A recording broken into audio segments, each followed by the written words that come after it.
Good evening. Welcome to the February 6, 2018 regular City Council meeting. Can you please join me in saying the Pledge of Allegiance?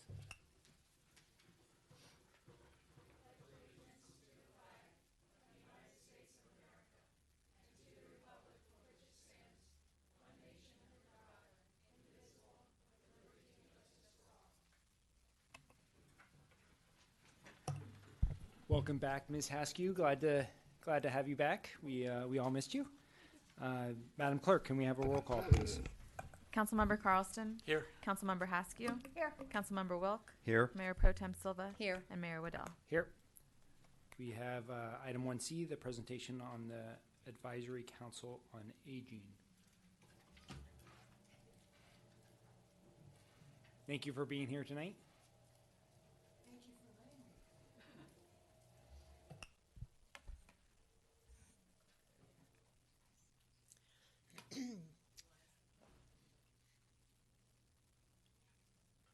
Whoops. Okay, here we go. All right, well, good evening, Mayor Waddell. Is that how you say it, Waddell? Waddell, it's close Waddell. enough. Good enough. And honorable city council members, my name is Shirley Crone, and I am the president of the Contra Costa County Advisory Council on Aging. My second term. How's that happen? I don't know. Anyway, I'm here tonight to share with you current updates and the work our county, including members of your city, have been doing relating to creating a policy platform for the radically growing aging demographic. And included in that aging platform is an intergenerational component having to do with children. So just to make that clear up front. As you are well aware, the largest growing segment of our population is a 65 and over age cohort. In Contra Costa County, over the next 40 years, according to, let me see, I don't know, can I walk and chew gum at the same time? According to the Department of Finance, we will see the aging population grow dramatically. These are some of the numbers that we have captured over time, but basically ages 65 to 74 will grow by 125%. Ages 75 to 84 will grow by 198%.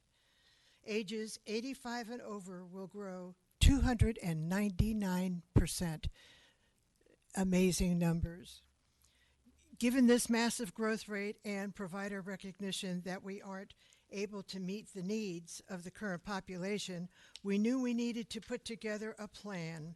Choice in Aging, Debbie? Yeah.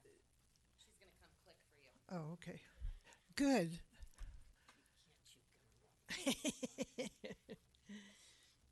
Okay, Choice in Aging, a nonprofit serving our community since 1948, worked with the Thomas J. Long Foundation and the SCAN Foundation to get the funding to put together a countywide effort to facilitate a strategic planning process in collaboration with other senior service providers, community stakeholders, and county agencies to develop a shared senior policy platform. This is an effort that it took 2 huge meetings over 3 months to put this together. It was quite a remarkable gathering of people and a lot of intelligent conversation, people sharing the same thoughts. We came up with one more, I think. No, this is good. Okay, we came up with some bullet points that I just wanted to point out to you right now. Development of shared understanding of the demographic trends, living environment, health conditions, and access to care issues that impact seniors. Articulation of a policy platform to improve service access, service quality, and overall quality of life for seniors living in Contra Costa County, and endorsement of a strategic plan outlining specific strategies and steps to achieve the policy platform. The summary of the above is included in the policy platform that I believe you received a copy of in your packet for tonight's meeting. We hope that you will read it and work with your Commission on Aging to see how you can help support the plan. As for moving forward, we have an exciting opportunity to host a learning laboratory with an organization called 880 Cities. They're up in Toronto, Canada, and they've been working all over the world to put together age-friendly communities at many of the largest cities around the world. Their very simple philosophy is that any city that can be livable for an 8-year-old or an 80-year-old, that's me, is livable for all. And it's a beautiful concept that we think would fit perfectly in our community here. We will be hosting this learning lab in May at a date to be determined by the end of February. I would really like it for at least 2 of you to be our guests at this learning lab. And of course, we'll get the dates back to you. At the end of the day, participants will understand the key elements related to public space and transportation that create age-friendly communities. They will also identify specific barriers to age friendliness in Contra Costa County, develop and assess transportation and public space-related project ideas that can be implemented to help Contra Costa County become more age-friendly.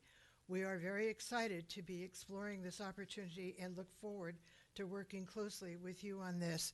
And I have to tell you, it's my personal goal to make this a county initiative, not just a city initiative. I want Contra Costa County to be looked at as an age-friendly community, whether you're 8 or 80.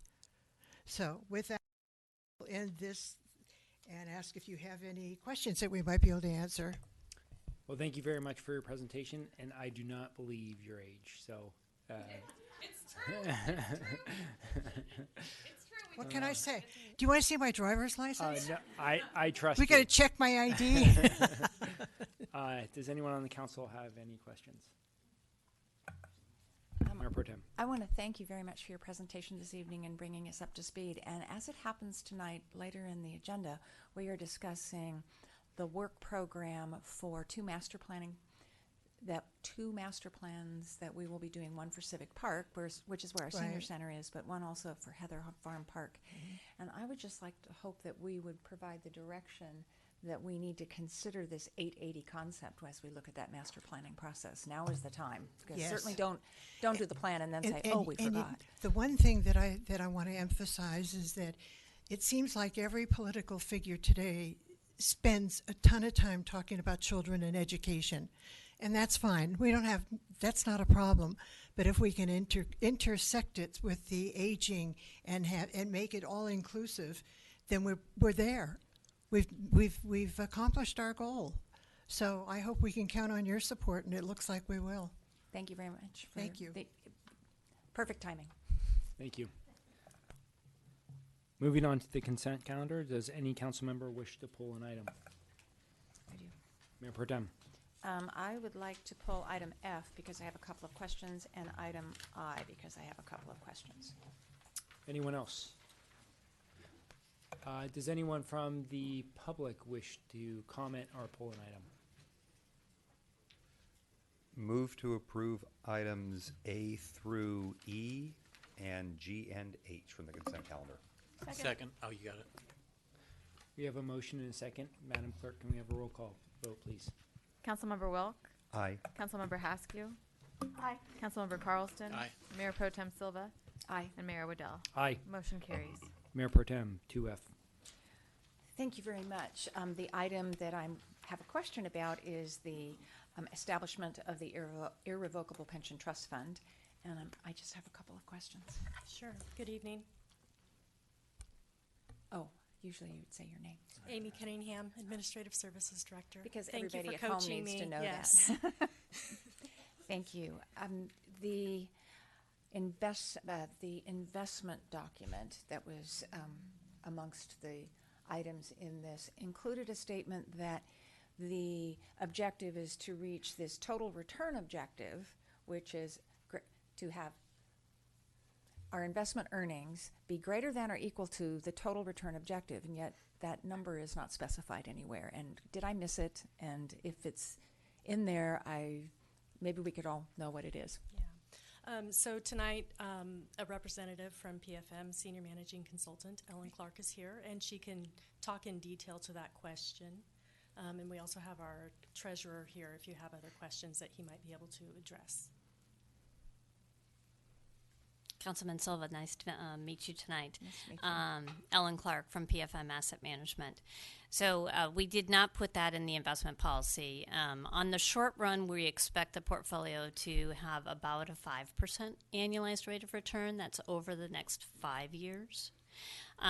If the investment portfolio is extended beyond that 5-year period and we are able to get out of a low interest rate environment into a little bit higher interest rate environment, we expect the portfolio to have more like a 6.5% to 7% annualized rate of return. And that's before the fees that would be deducted, or is that after fees? That is projected net of investment fees.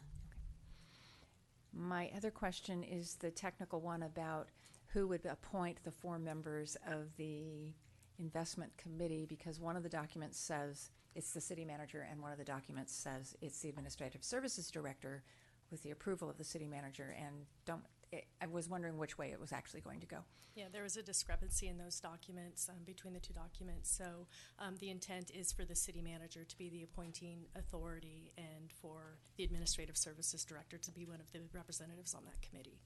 Thank you very much. Any other questions?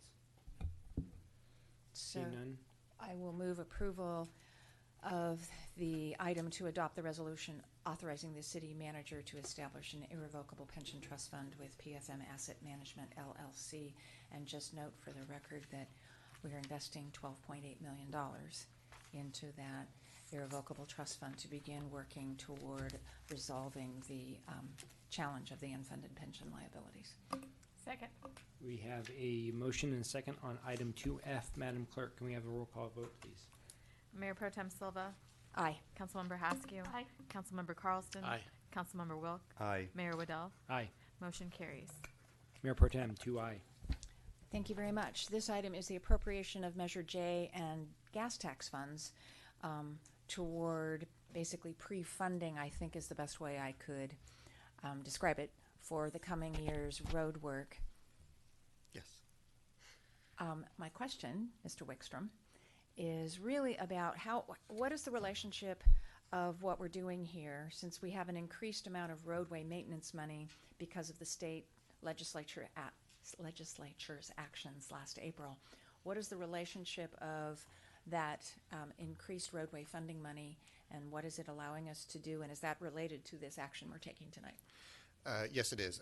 Once again, my name is Scott Wickstrom, Senior Civil Engineer with the city. This item went back and forth about whether it was going to be a presentation or not, so I had a few slides partly prepared, so I'll kind of talk off those. Really what we're asking you to do tonight is to appropriate funds that we can use for our 2018 construction projects, specifically Measure J funds, funds that we've already collected that are in the bank from fiscal year 2017 that have not been previously appropriated. And then also the gas tax for fiscal year 18. Now that's a bit of a departure from what we've done in the past.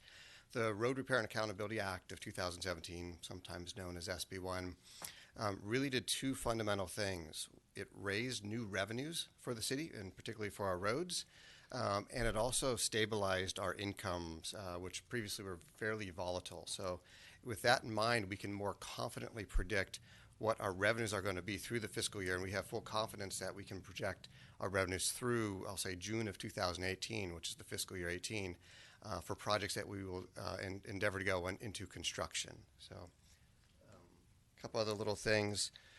If we go forward with this motion, then as we move to the 2018 or 2020 capital budget, we will then program the fiscal year 19 and fiscal year 20 gas tax, again, being a little more proactive in getting the money out there. It should be noted that the Road Repair and Accountability Act will provide about $3 million of new funding for our roads to raise the total amount of gas tax to about $5 million. That's going to be a big boon to us in terms of road projects that we're going to get done. If I had a couple slides I had already previously prepared.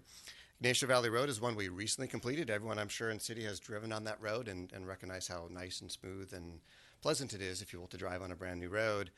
So for 2018, we're going to get to Oak Grove Road, basically from Cedro Lane all the way to the city limit at the Contra Costa Canal Trail. And you can see one example of the condition of that road, which was last paved in 1982, I believe. 2019, we're going to roll into a section of North Main, the last section that we have yet to pave, which is really from the freeway to Parkside. And then also in 2019, we're looking to do Ignacia Valley Road from Civic Drive, continuing our progress, working eastwards to San Carlos Drive. And then as we move to 2020, if I can go one more, we're looking to get the last of some downtown streets, both Broadway and Parkside. So does that answer your question, Councilmember Silva?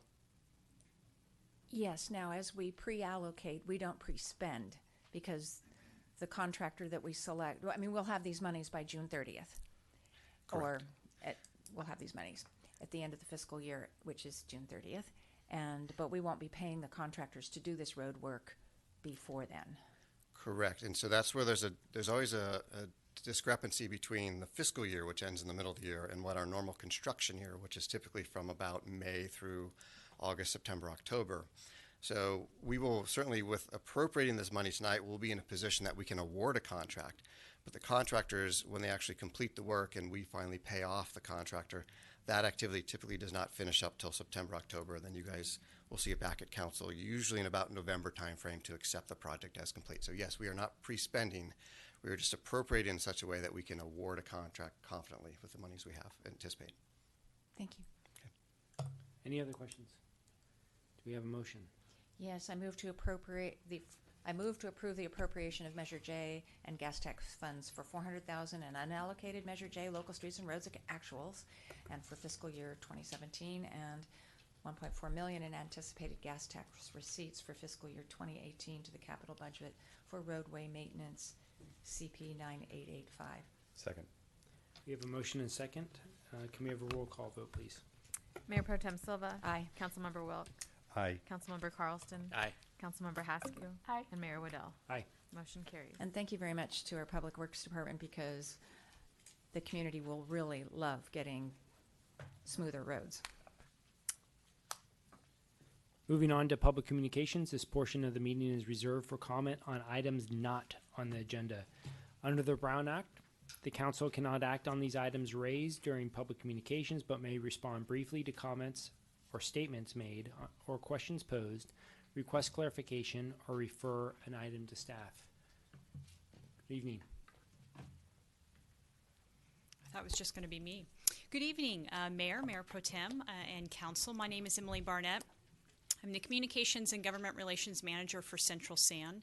You're a very proud wastewater collection and treatment provider for Central County. And of course, we serve Walnut Creek as well as offering household hazardous waste collection, which Mayor Pro Tem Silva is very familiar with. She came to our 20th anniversary, and she dropped off household hazardous waste as part of it. So she cleaned out her garage at the same time. Oh no, there's still a ways to go. We're going to see you again next week then. That's what I'm hearing. Or spring cleaning time. That would be great. And we also offer commercial and residential recycled water. We're always looking for ways to engage our customer base with things that we say wastewater 101, all things wastewater. And so we've developed the Central San Academy. I think we're in year 3 of this very successful 6-week course for those interested in public service and government. And again, wastewater 101. I know it sounds like it's not interesting, but Mayor Pro Tem will back me up. It's very interesting. Participants will learn what we do and why, and how we use engineering, chemistry, and technology to clean your wastewater. It's interactive, it's informative, and it engages you to think about water in a new way, even dirty water. It's a free program, and we offer dinner as well. It will run from March 22nd to May 1st from 6:30 p.m. to 8:30 p.m. at our facilities in Martinez, and you can sign up at centralsan.org, and I also have some flyers, if the city clerk could pass those around. We also have elected officials. I'm winking at you, but not winking at you, if you'd like to attend. Here, actually.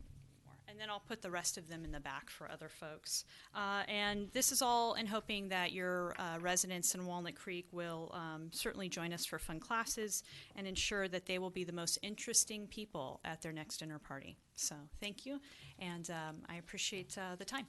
Thank you, Mrs. Barnett.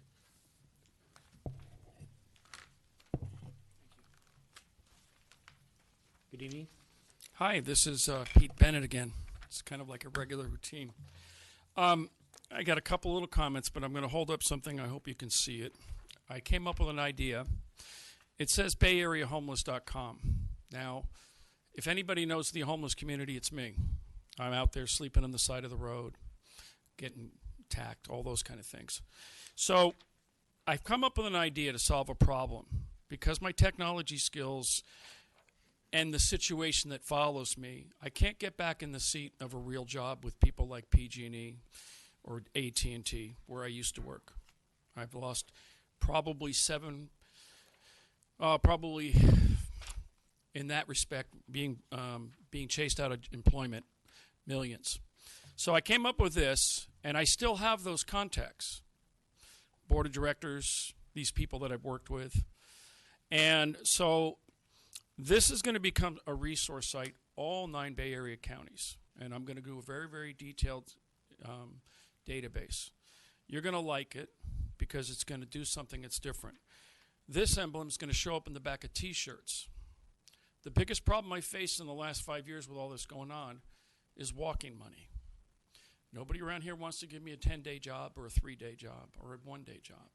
They won't even let me push a broom. That's honestly how bad it is. So I'm going to do this, and then we're going to make these shirts for maybe $2-3 a piece and sell them for 10. And people are going to have money in their pocket instead of needing food stamps. That's a good idea if you listen to it and think it through. This is the mission statement. It's kind of beta. You know, I kind of rushed it out. And I'm going to go to PG&E, and I'm going to go to Target, because the anatomy of the Target data breach, which I think somebody in this room knows very well, I know something about that breach that ties into when the FBI showed up in my house in 2001. And I have another data breach, very big, that I found. Very stupid, too. Beyond stupid. And that's my skill set. You don't know this about me. I've spent a lot of time thinking, trying to solve my personal problem and all that. So this, I'm going to build this so it's down to the city level. I've looked through the Contra Costa Grand Jury report about homelessness, and this county has kicked the can to the next town. And I think we're going to put an end to that. We're going to make some people in Lafayette accountable, and Orinda and Moraga and all that. Just the last thing, the 2 guys that died in the trailer in Moraga, they're known to some of the homeless people that I know here. It gets a little sad, and I know the guy that up in Moraga. So I get a little tired of all this. But this is going to be something that I would like your support on, if you can do that. Here's your product. Here's your thing. Thank you, Mr. Bennett. Quick question. Peter, are you going to leave that for us to look at? Yeah, you know me. I use the email all the time, so I'll send it to everybody. I know how to use email. You know, Thanks, I Pete. actually wrote Mappy interface software for Microsoft. You know, little small things like that. But the anatomy of the data breach is gonna surface, and you guys are gonna be really surprised. Thank you, Mr. Bennett. Thank you. Next speaker, please.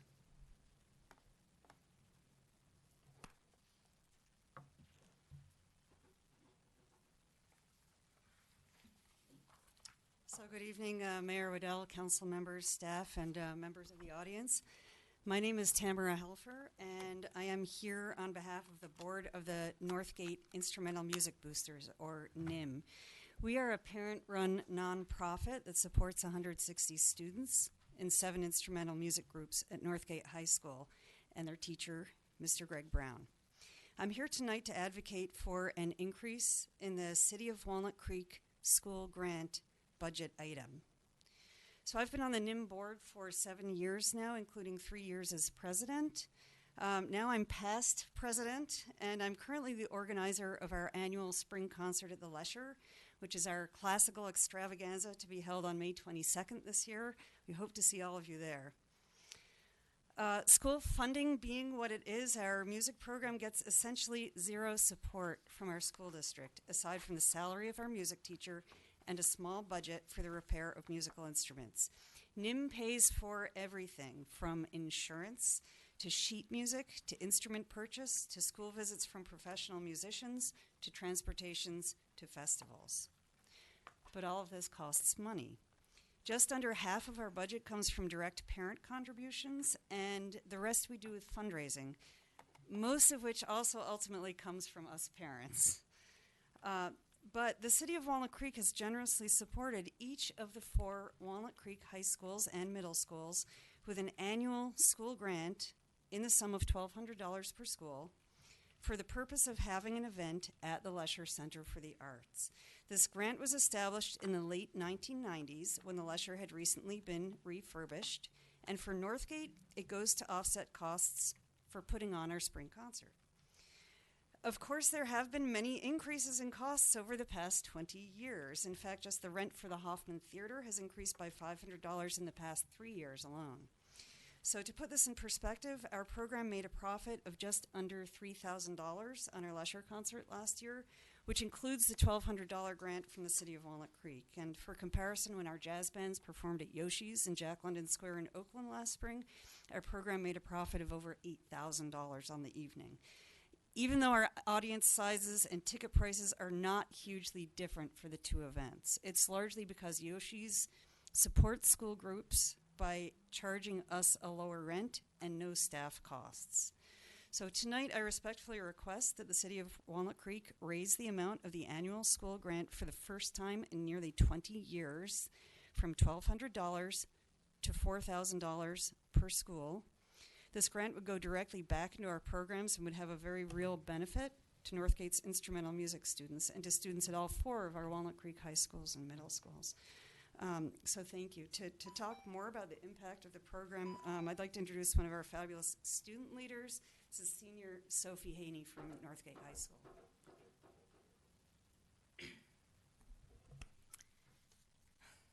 Good evening, esteemed council members and guests. My name is Sophie Haney. The last time I stood before the council, I was acting as an ambassador for Walnut Creek, but now I'm acting as an ambassador for Northgate High School. I'm a senior in the music program, and I proudly fulfill the position of Band and Orchestra Student Staff President. This position offers me the responsibility to work with and represent all of the incredible students who make up our Northgate Instrumental Music program. One of the most incredible experiences these students are offered each year is the opportunity to perform. For most students, this is their first experience playing in a professional setting. It gives them a taste of life as a professional musician, and for many, it prompts them to actively pursue a career in music. We have Northgate Instrumental Music alumni in esteemed schools like Berklee College of Music and Juilliard, proving the impact that such a performance experience can have. Having this professional experience gives students the chance to fulfill a greater role in their community. The Lesher Center attracts people from all over Walnut Creek and beyond, opening up the doors for student connections that would not be present at a school concert. It was partially through my Northgate connection with Lesher that I received an internship with the Lesher Costume Warehouse. Having this greater position in the Walnut Creek community offers Northgate musicians a chance to positively represent their school. Audience members come up to students every single year to tell them how impressed they are with their playing and how surprised they are that high school ensembles are so talented. We give Northgate a positive reputation in the eyes of the community by showing off some of our most talented and most dedicated students. And all of these benefits culminate in our musicians having a heightened appreciation for themselves. It is no small commitment that these students make, and they have to go through numerous challenges to reach the expectations that have been set upon them. But once they do meet, and usually exceed those expectations, they leave with a strong sense of pride and appreciation for all that they have done. As you can see, this program, and this event specifically, do so much for our students, but we cannot do it all alone. As hard as our board works, and as dedicated as our students are, we require some outside assistance to make this run smoothly. I implore that you listen to Dr. Helfer's requests so that we may keep this wonderful and beneficial tradition alive for our students. Thank you so much for your consideration and time. Thank you so much. I think you may have some questions for you. Ms. Haskew. Yes, so I'm assuming you're a musician yourself? I am. And what do you play? I play acoustic bass and various percussion. Ah, and what is your favorite kind of music? That's a toss-up. Because of the instrumental music program, I've actually gotten really, really interested into contemporary orchestral music and Latin jazz. Okay, and what are your plans? For music Next. after Yes, school? yes. I'm going to be going to the Southern Oregon University Honors College in Ashland, and one of the most incredible opportunities there is their percussion ensemble. They have a really tight-knit group of talented percussionists who get to work with their director, and then they travel throughout the entire Pacific West Coast to perform and learn about percussion and learn about the great history behind it. Thank you very much. Congratulations, and I hope all your wishes come true. Thank you. Thank you so much. There's Ms. Ballinger's in the audience. She handles a lot of our educational activities for the education subcommittee, and I would suggest that you have a discussion with her on the way out, and she can coordinate with the rest of the staff if there's any action items. All right, thank you. So could I just speak? Thank you very much this evening. You know, I don't know what we can do. I mean, if you waited a while this evening, you would be hearing about some very big budget challenges. But I would like to recommend that next fall you apply to the Walnut Creek Civic Pride Foundation for one of their community grants. And while it won't cover the full number that you're asking for, their focus is on improving and enhancing the quality of life related to education, culture, the arts, and recreation. So thank you there are for some the advice. community And grants. we every year we put in effort to many grants, and we have applied for that grant in the past and have been unsuccessful. It has been refurbished, and there has been no application in the last 2 years. It was gone for about 10. Thank you. So please Okay, consider that. thank you. And I've been advised that I referred you to the wrong person. You'll want to talk to Mr. Savine, who's Savine. standing in the back. He'll Thank be you. happy to Thank you. talk to you. Thank you. Next speaker, please. Good evening. I'm Chris Hunter from the Walnut Creek Pickleball Club, and I'm here to offer the city something. I've got some pictures.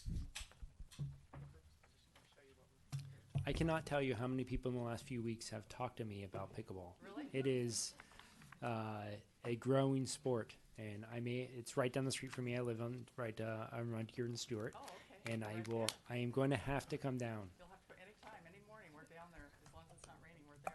Can you talk into the microphone, please? Sure. Sorry. So I'm Chris Hunter from the Walnut Creek Pickleball Club, and I'm here to encourage the council to help us move forward with acquiring 4 more dedicated pickleball courts at Red Deer Park, which is your pickleball park. I've spoken at the pros meeting several times this last year and spoken to Tom Worthy. I attended a meeting with Dick Hildebrand, our past president and your past mayor of Walnut Creek, and Duff Danilovich, who first brought pickleball to the attention of the city years ago. We attended a meeting with Kevin Safine and Karen Heston Martin in November. They did not seem to support us moving forward with this, but because we offered to try and raise money at that point. And Kevin said he kind of wanted to wait a couple of years and see how tennis does, and he felt that Lifetime probably would agree with him. Lifetime is getting 2 new pickleball courts, and I've sat in on quite a few of those meetings. And it's wonderful that they're getting some lighted courts over there at Heather Farms. I think that will help promote pickleball over there.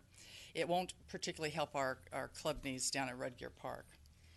What's recently changed, and the reason I'm here, is because our club has had an anonymous donor offer us $3,000 more to get the courts. And we have enough money right now with club dues and membership, what we've been saving for several years, to actually pay for the conversion of 4 pickleball courts with the 1 multi-use tennis court that's sitting right next to our dedicated courts now. And I have members now that are pledging money, where we're not even soliciting them yet, but they're pledging money. Please try and push this forward this year. We use 6 courts most days and 8 courts on weekends a lot of the time. And everyone prefers the dedicated courts because the multi-use courts are in the shade and it's a little harder to see the ball and just not as much fun as the real courts. These 4 dedicated courts we have here in Walnut Creek are still the best, even though other facilities have put some in. Concord put in 14 pickleball courts at Willow Pass Park, and we've lost most of our high-level players to these courts because they can play together over there alone, and work out together. We're now holding our own special clinics over there as well. Sarah Ansbury, the top woman in pickleball, is coming in March. We had asked Lifetime Tennis to hold it down at Red Deer, and they said no. So we're going to hold it over there for our members gladly, so just to offer them something.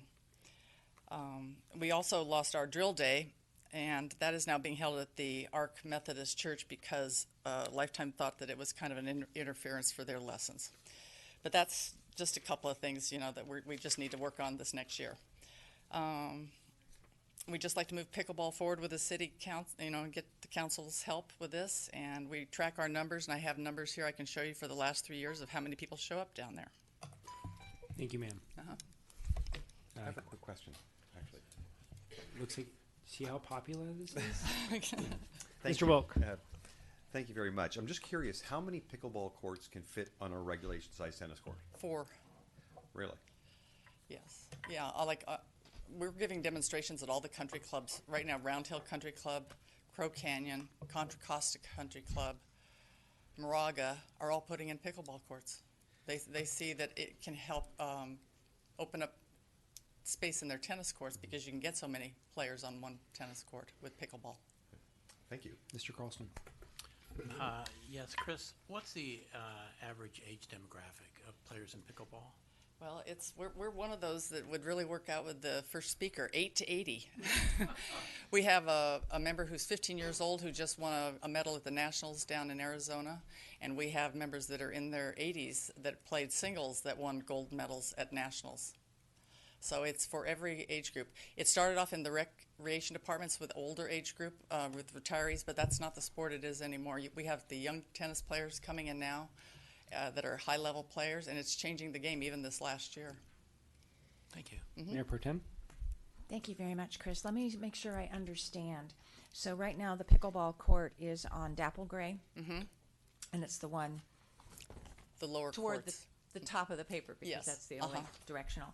And the court you're referring to is what you called multi-use. It's a multi-use, yes. So it's a tennis court that every time you come to use it during the hours you're allowed to use it, you have to reconfigure it somehow? Well, You have to the draw lines are painted. The lines are painted for pickleball, and they have been that way for a couple of years now. So we keep 4 portable nets in a shed down there. So we have to set them up all the time. Almost every day we're setting up portable nets. And there are residents that come in the evenings that bring their own nets when we're not there and set their own up over there and play with their kids. I live close to the park too, so I go by a lot. And those courts are busy morning, noon, and night. So if it's multi-use, are there tennis players also using that same court? No, not anymore. The upper 3 tennis courts, when leagues are pushed over to Red Gear, which is occasionally, they use the upper 3 courts. The multi-uses, we've never had a sign down there saying that this needs to be open or stay open because there's tennis being played up above. And we use it every weekend. I mean, we are using these courts every single day. Anecdotally, you're telling us that this second court that's right adjacent to the official pickleball court is primarily used by pickleball players. Yes. And I have numbers here too. I mean, we track our numbers down there. So I also have sheets with the numbers for the last 3 years down there. You can see the growth. If you'd like those too. I didn't know if you would be interested in that tonight. Pass it out. Okay. Okay, I don't want to be the only one who didn't ask a question. I want to know if you've had a knee replacement in January when you can start playing pickleball. There's not as much running in this sport, but it's more highly aerobic because you're at a non-volley zone on each side, 7 feet back on each side of the net, and you're kind of playing table tennis up there. So it's more aerobic, and there's less running. And that's why it started with the seniors. But there can be a lot of running with the juniors. Thank you very much. I had one more question. The numbers that you passed out, does that include the tennis players or is just the pickleball players? On my original sheets, and she just did this for me yesterday, one of our members did, we do track when tennis players come down there, but she did not put those on the sheet. And it's on occasion. And I'll tell you one thing, there are people teaching tennis down there almost every afternoon that are not lifetime Okay, thank you. members. Thank you, ma'am. You bet. Thank you. Anyone else that would wish to give a public communication?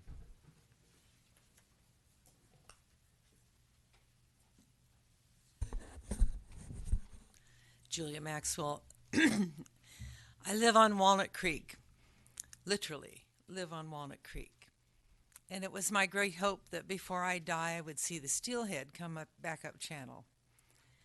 In my childhood, in the dark ages, people with waders caught big silvery fish in my backyard. And those big silvery fish are in the river at Pacheco. They just can't get up Walnut Ditch to that little remaining piece of Walnut Creek. But now my concern is the pollution of Walnut Creek by things like the Mexican restaurant. If you walk along the walkway that separates the restaurant from Walnut Creek and look over the edge, It's filled with broken glass and chairs and shopping carts and an occasional tent. And the once-a-year cleanup that used to be sufficient for keeping that small part of the channel that is still a creek looking pretty good isn't enough anymore, and we need to take better care of it. We need to take out the invasive species.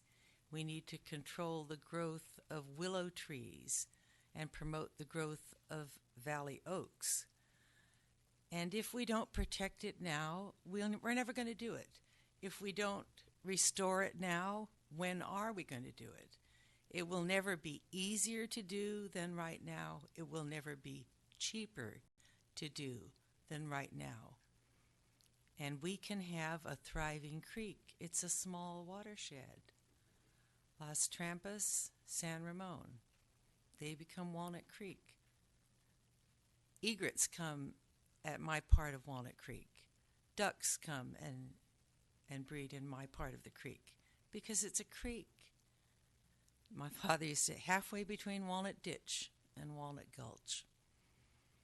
And I'd like to see us make something happen.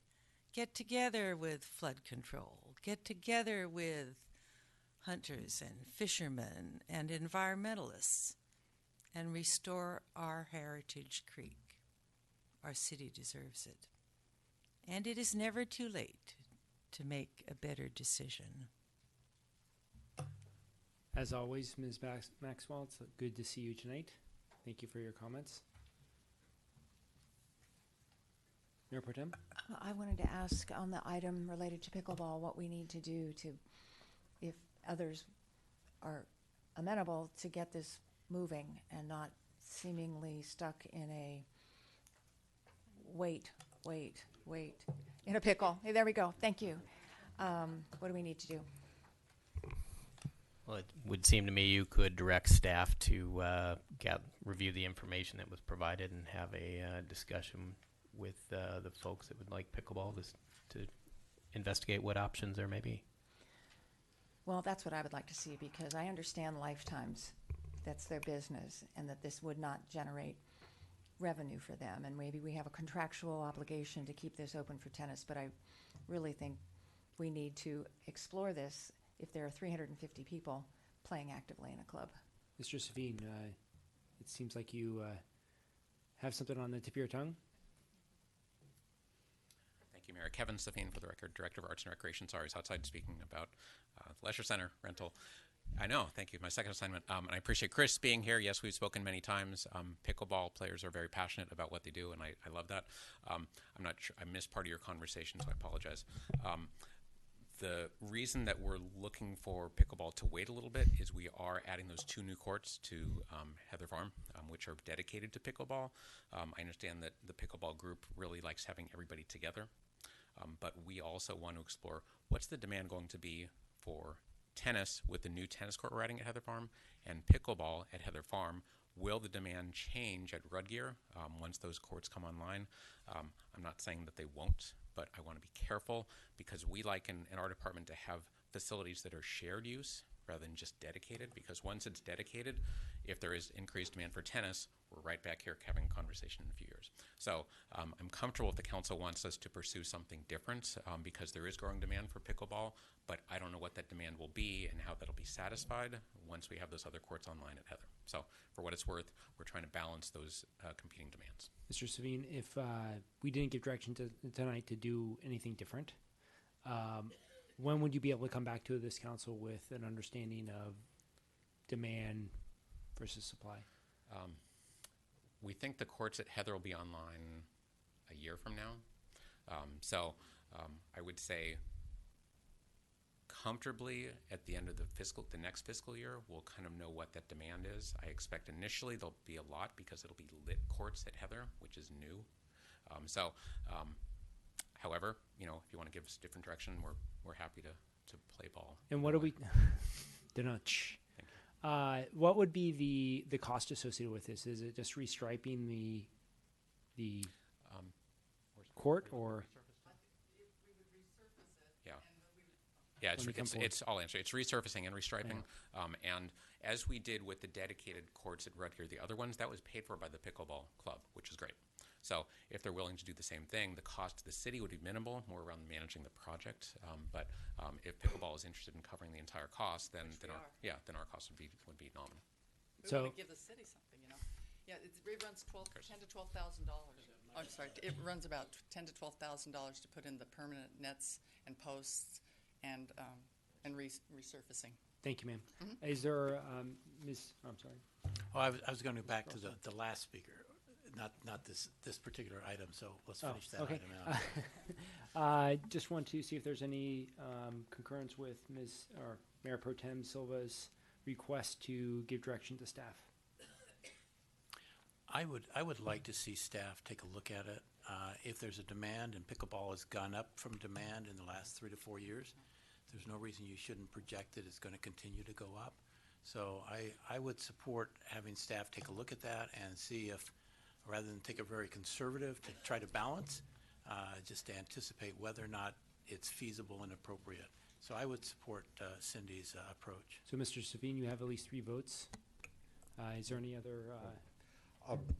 I actually like the idea of waiting a bit to at least see the Heather Farm ones come online. I think that makes sense because, as Kevin had just said, if suddenly demand for tennis increases, then we're back here talking about increase in the tennis courts, and spring and summer are the big tennis seasons. So we're talking about this now after 5 or 6 months of a downtime for tennis.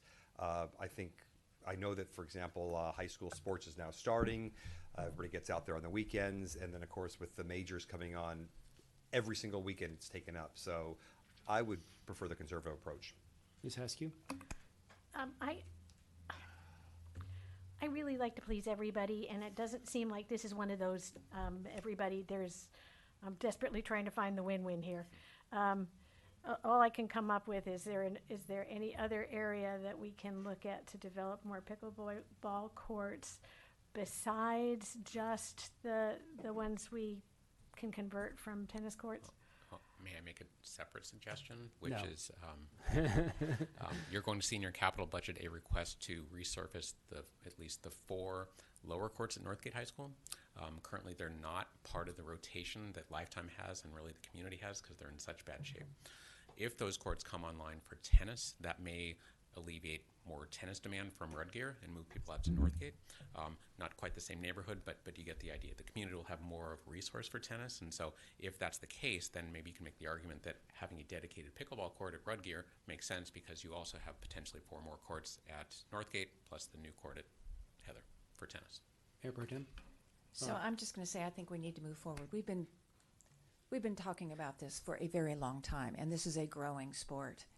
And having friends who play this sport, it is not one where you just go out to play with one person on a single court. It is a lot about rotation. So spreading pickleball courts, having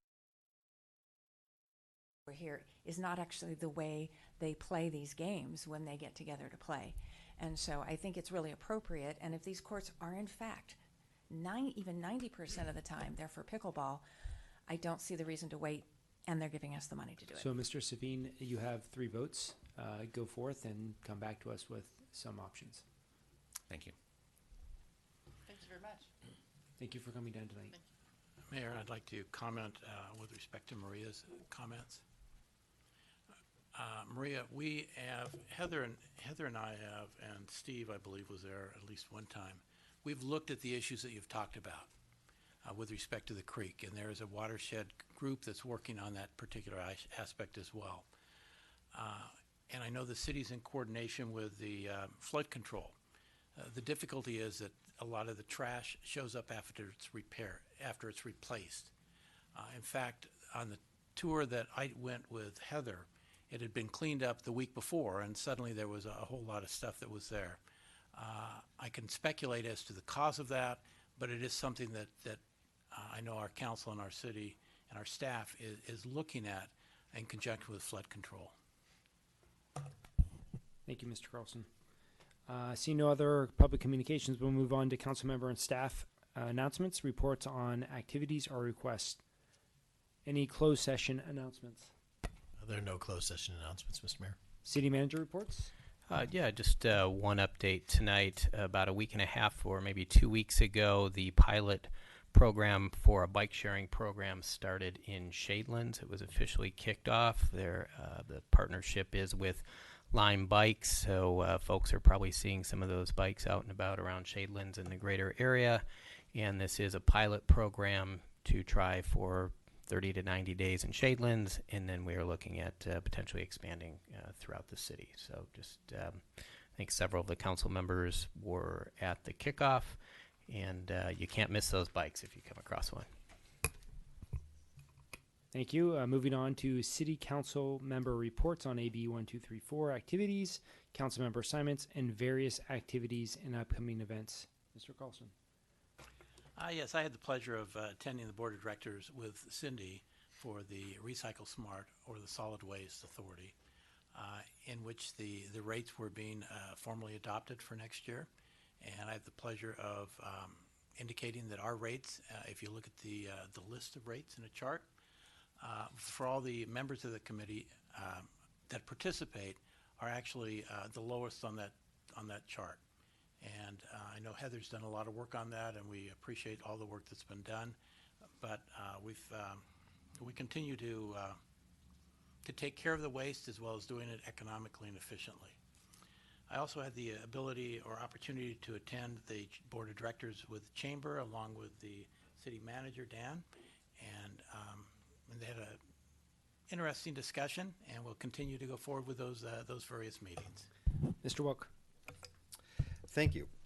Just following on what Dan had said regarding the Lime Bikes partnership, I do live in that neighborhood, and there are a lot of bikes now around the orchards and Shadelands and various streets. There's been a lot of discussion on Nextdoor about how they're picked up if they're left for a couple of days. So I've alerted staff to this. There's going to, just with any kind of new program, there are going to be some concerns and issues that come up. So feel free to call either Lime Bike if there's a bike that's been around in the same spot for more than 24 hours. The number is right on the bike. There's also staff that's dedicated to this as well, so please do that. But I'm very excited about the potential partnership and taking cars off the road. That's what it's all about, right? In addition, I was at the Pleasant Hill bike station opening a few weeks ago. And there are now over 200 spots that people can bring their bike and commute to Pleasant Hill, and it's in a secure facility. There are tools there if a flat tire happens or if you have to remove a spoke, but it's right there. And the cost, I don't actually believe there's any cost for the first 6 months, and after that it's really nominal, but it's a very safe opportunity to be able to have people leave their bikes at the station. I attended the Women's March on January 20th. Not only was it a great turnout of over 10,000 people, I would estimate, but again, I'm just so proud of our city that it was a peaceful march. There was not even the hint of anything that turned potentially obnoxious. It was just really satisfying to see that kind of a turnout, and everybody just in a great mood and marched peacefully. We had our public education meeting today and heard updates on after-school sports and our joint involvement, the youth commission activities, and that's certainly something that we've heard about before, and it's exciting to hear about, and WCI access routes to school. And I also was with our Mayor Pro Tem Silva on the Housing Community Development meeting, and Cindy will give that update. Thank you. Ms. Haskew. Thought you were going to go to Cindy next. I did get well enough to attend the Contra Costa Transportation Authority regular meeting, and it was the record shortest meeting, they said, that they'd ever had. The item that was of most interest is that Contra Costa Transportation Authority is going to be the agency that is going to implement a study effort in accordance with MTC's program to reduce congestion, and that's something near and dear to all of us. Mayor Pro Tem. Thank you very much. It's been surprisingly a busy month. So yes, this morning was the February meeting of our Council Housing and Community Development Subcommittee, and we heard a progress report on the St. Paul's Commons project, which is getting close to its full funding and will be here next meeting for the final funding element to be approved by us. And their project has to start by April 2nd or they lose their tax credit program. So we're very excited about that project. The League of California Cities East Bay Division meeting, Councilmember Wilk and I attended along with a number of members of city staff. It was an interesting event. It was presentations and discussion by our assembly members and senators who represented us in Sacramento, and we asked them to talk to us about their perspectives on our strategic goals for the coming year through the League of California Cities relating to housing affordability, homelessness, public safety issues, particularly related to realignment, and pension costs. They had some interesting comments, and they got to hear our perspectives. I serve on the Housing Policy Committee for the State League of California Cities. We had our meeting a few weeks back. Of primary interest that day was actually a presentation and discussion with representatives of the state's Housing and Community Development Department, and they answered questions about SB 35 as well as a few others. And in that regard, the State Housing Department is having a phone conference call tomorrow with electeds from different parts of the state, and I will be on that conference call on behalf of the League. And staff has provided some questions and input that they would like on how we're going to implement and respond to the requirements of Senate Bill 35 and its impact on housing at the local level. And finally, I will say the mayor and I were both at the mayor's conference last week, and the presentation was from a member of the U.S. GS, the seismic people, on what is called the Haywired scenario.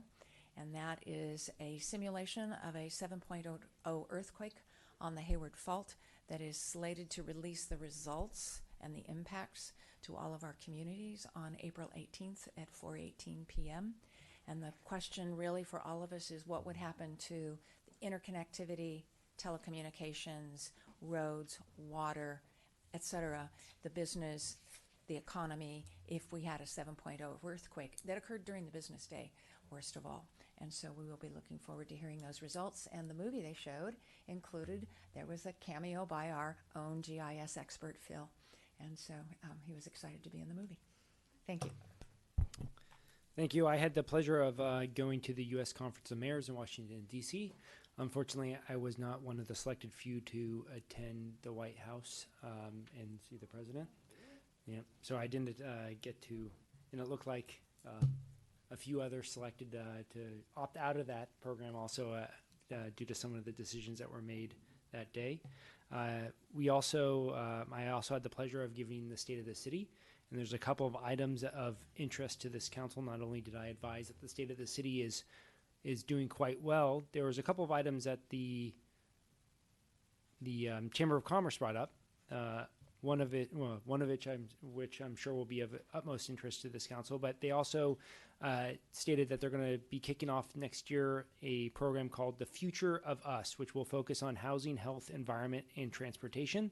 They also spent a considerable amount of time discussing height limits and whether or not this community should be focusing or researching or looking at that issue once again.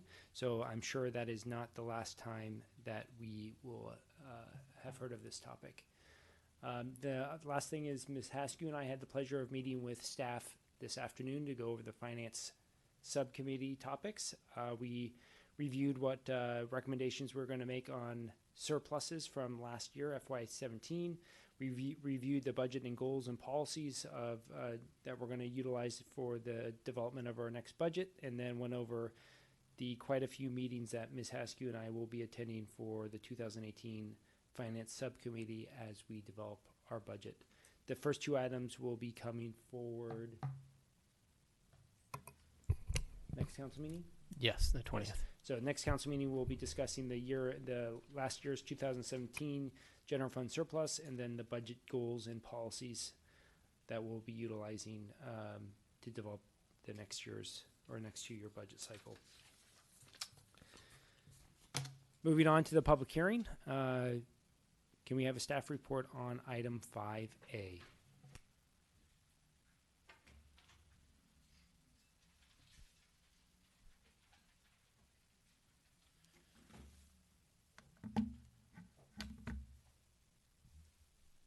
Good evening, Mr. Mayor, members of the council. Steve Mattis, City Attorney. I'll be presenting the staff report this evening. The item before you this evening in the public hearing relates to the extension of the moratorium on medical marijuana products that the council adopted about a month and a half ago. The initial moratorium was adopted in December, and as the council will recall, it places a moratorium on the commercial medical marijuana activities and outdoor cultivation of medical marijuana for personal use. A moratorium, as the council will recall, can be extended for a total of 22 months and 15 days after it's been adopted. The City Council is required to make the findings that are in the ordinance that's before you this evening. It does require a 4/5 vote, just like the initial moratorium did, and the City can adopt new regulations and repeal the moratorium at any time. This slide just restates the rationale for the extension of the moratorium. I'll summarize that to say, as the council is aware, we're bringing forward the item for consideration by the City Council for further direction at your meeting on February 20th. And we will be prepared then to accept the council's direction. So although we're asking you to extend the moratorium tonight to be coterminous with the other commercial moratorium, it may very well be that the council could finish all of their regulatory work on the marijuana issues long before the end of the extension. So the recommended action tonight is to conduct the public hearing and then to waive the reading, make findings, and by a 4/5 vote adopt the ordinance that's in your packet this evening that extends the moratorium for 13 months and 25 days, which again makes it coterminous with the commercial moratorium that exists right now. And so with that, I'm happy to answer any questions that the council Mr. may have. Mattis, you lied to me. You said there would be one slide, not two. I said 3, actually. I corrected it to 3, but it's really 5. So I tried to talk faster. So, Mr. Carlson. Steve, I only really have one question. I know the county supervisors are planning to try to attend one of our meetings to present positions from the county or questions from the county. Correct. Is that going to be before we have this presented to us, or will it be concurrent? that will with actually be that? the same night. Same Our night. understanding right now is that the county is coming on the 20th as well, too. And so we will make the presentation. The county will be able to make their presentation, and then we would ask the council to provide direction if you're prepared to that night. Thank you. Any other questions? There, just one quick question before I open this up. There's no reason why we could not just extend this to February 20th. We don't have to, and we don't have to extend it the full period now. And if we if we chose on February 20th, we can extend it beyond the February 20th date. So, if the council, short answer to that, as I would say, is no. You can do that. Under state law, you can only extend it either 10 months and 15 days or up to the total of 22 months and 15 days. And so we are recommending that you extend it tonight so that it stays in effect right now because you don't want it to expire. You could, and we'd also recommend that you not extend it just to February 20th, principally because even if the council provides direction at the next meeting, we will have to take the ordinance through the normal zoning ordinance adoption process, which will require public hearing before the Planning Commission and a public hearing back before the City Council. And I understand that, but the question that I have is: do we only have one bite at this apple, or can we extend, if we chose, can we extend till February 20th, and then on February 20th choose to whether or not we want to extend it again? You really only have one bite at the apple the way that it's been noticed for this evening. No, I understand that, Yeah. but we could theoretically extend it until the 20th, and then notice again on the 20th and choose to extend it. That's my question. Yeah. It's not noticed to do it that way, so I would not advise that this evening. Thank you. Thanks. Actually, just a quick question. Can you go back one slide, just to the first slide of this multi-slide deck? Yeah, sorry. This one right here? Or That's this the one. I'm sorry. Got it. This Right one there. Yeah. I'm looking at the second bullet point. Must find that there is a threat to the public health, safety, or welfare. Correct. That's pretty broad. Is there some kind of definition in there that we could get a little bit more segmented? Well, state law requires this finding in particular, and the ordinance that's before you, the ordinance the council adopted before, does state the basis for a finding that there's a threat to public health, safety, and welfare. That can be inconsistency with zoning. It could be inconsistency with laws that you have in place. And so it's the courts are fairly deferential to the cities on this type of finding. And the basis of our finding right now is that absent the regulation, you could actually have these businesses start to occur. The state is in the process right now of notifying cities when applications are coming to the state for in particular for commercial businesses. Walnut Creek's actually already received one notice to date. Thank you. See no other questions. I'll open it up for public comment. Anyone wish to speak on this topic, please come forward now. You can make sure that you have a comment card filled out and handed to the clerk, and if you can announce your name as you approach the mic, that would be appreciated. Good evening, council members. My name is Eloise Thiessen. I was here in December. Just to refresh your memory, I'm an adult geriatric nurse practitioner. I live in Concord. I do have a cannabis medical practice in Lafayette, and I'm transitioning into Walnut Creek as of March. I'll be moving my practice to Shadelands. I would just like to take an opportunity to tell you guys about what's going on with legalization and the effect that it's had on patients and their access. Many people thought when they voted on Prop 64 that they were going to suddenly have access everywhere and that marijuana would be available on every street corner. And actually, we're seeing the exact opposite. Right now, many cities have issued moratoriums and bans, and therefore many businesses have had to close down, and access has gotten actually worse. So a lot of the population that I serve is geriatrics. The average age is 76, and they're now being forced to drive out to places like Oakland, Berkeley, Richmond to access their medicine, and they're very frightened by this type of process that they have to go through. So I'm just here to kind of give you an information about what's going on and really ask the city of Walnut Creek to consider allowing at least non-storefront delivery services when you get together on the 20th so that these residents can have access. Many of them are not able to drive. They're scared to go out into these areas. And, you know, I've had 3 full-time people on staff helping them find access again. So thank you. Thank you. We have a couple questions, if you don't mind. Of course. Ms. Haskew. Steve, didn't we exempt the medical delivery of marijuana? Okay, and did I hear you right? That was your big concern, and we have exempted that from the moratorium. So let me just explain what's happening. Yes, companies can come into Walnut Creek and deliver, right? That's what you've allowed. Other cities, but right now in Contra Costa County, there are no cities that have allowed them to get business licenses. So places like Oakland and Berkeley are really the only places with access, and they're not delivering right now to Contra Costa County, as far as I'm aware. Yeah. I've got a question. People I know are getting deliveries of marijuana. They're getting them from somewhere. Including the Rossmore Democrat Club that was very open about getting those deliveries last time we talked about this. Yes, but this is since January, just to clarify. So the delivery services are not coming into Contra Costa? As far as I know, a lot of the delivery companies they were relying on, which were geared towards the senior demographic, are no longer operating. There are still existing delivery companies, but we anticipate that they're going to run out of product soon and not be able to deliver, because if they don't get approval from the city, they can't get a state license. If they can't get a state license, they can no longer purchase products to then want patients. Okay, thank you. Thank you. Thank you. Next speaker, please. Good evening, Council. Thank you for taking my comments this evening. You'll have to forgive me. I need to read or else I won't fit it all in. Could you identify yourself, please? Yes. My name is Rebecca Byers, and I'm a member of the Contra Costa County chapter of the National Organization for the Reform of Marijuana Law.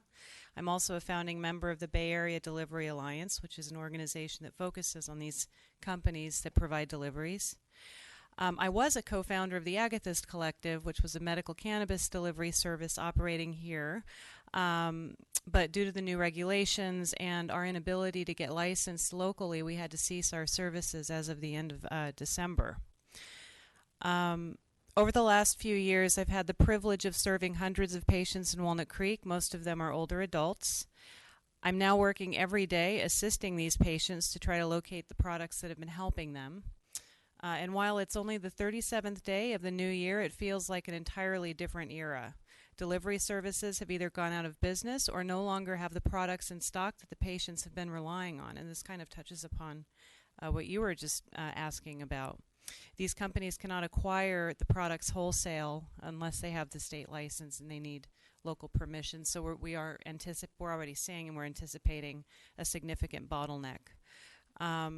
Some patients have resorted to driving out to Oakland and Berkeley, and for those who are well enough to do the drive and stand in line for 30, 60 minutes, they're the fortunate ones.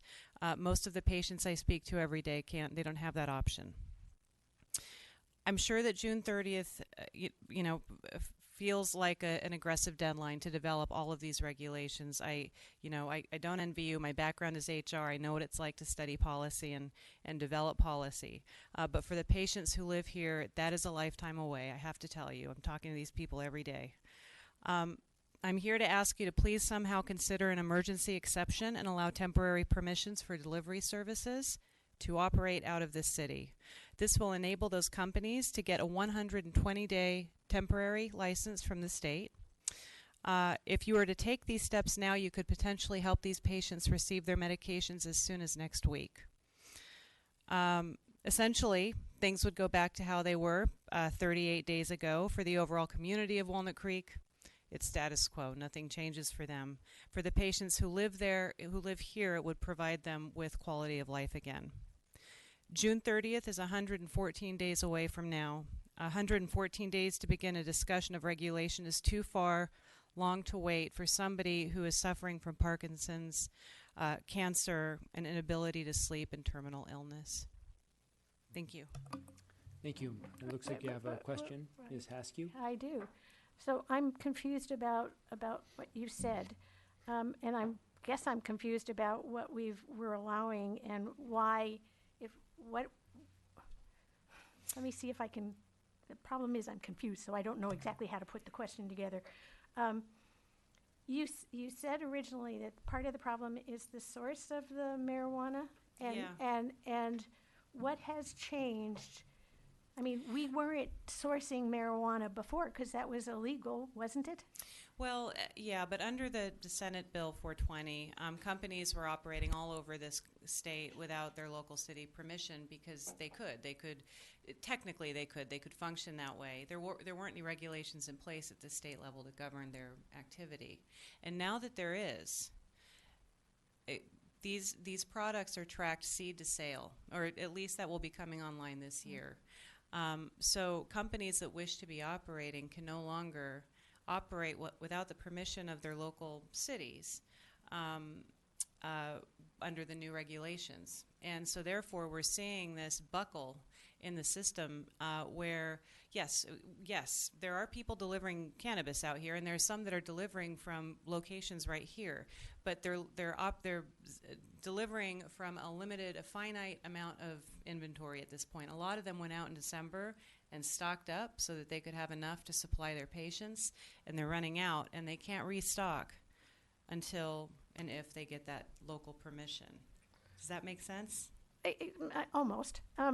So if you have this business as you're describing it, there would be some kind of storage facility. They're going to buy it from wherever they're going to buy it, Oakland, and then they're going to store it on site in Lafayette or wherever. There are various locations where they keep their products.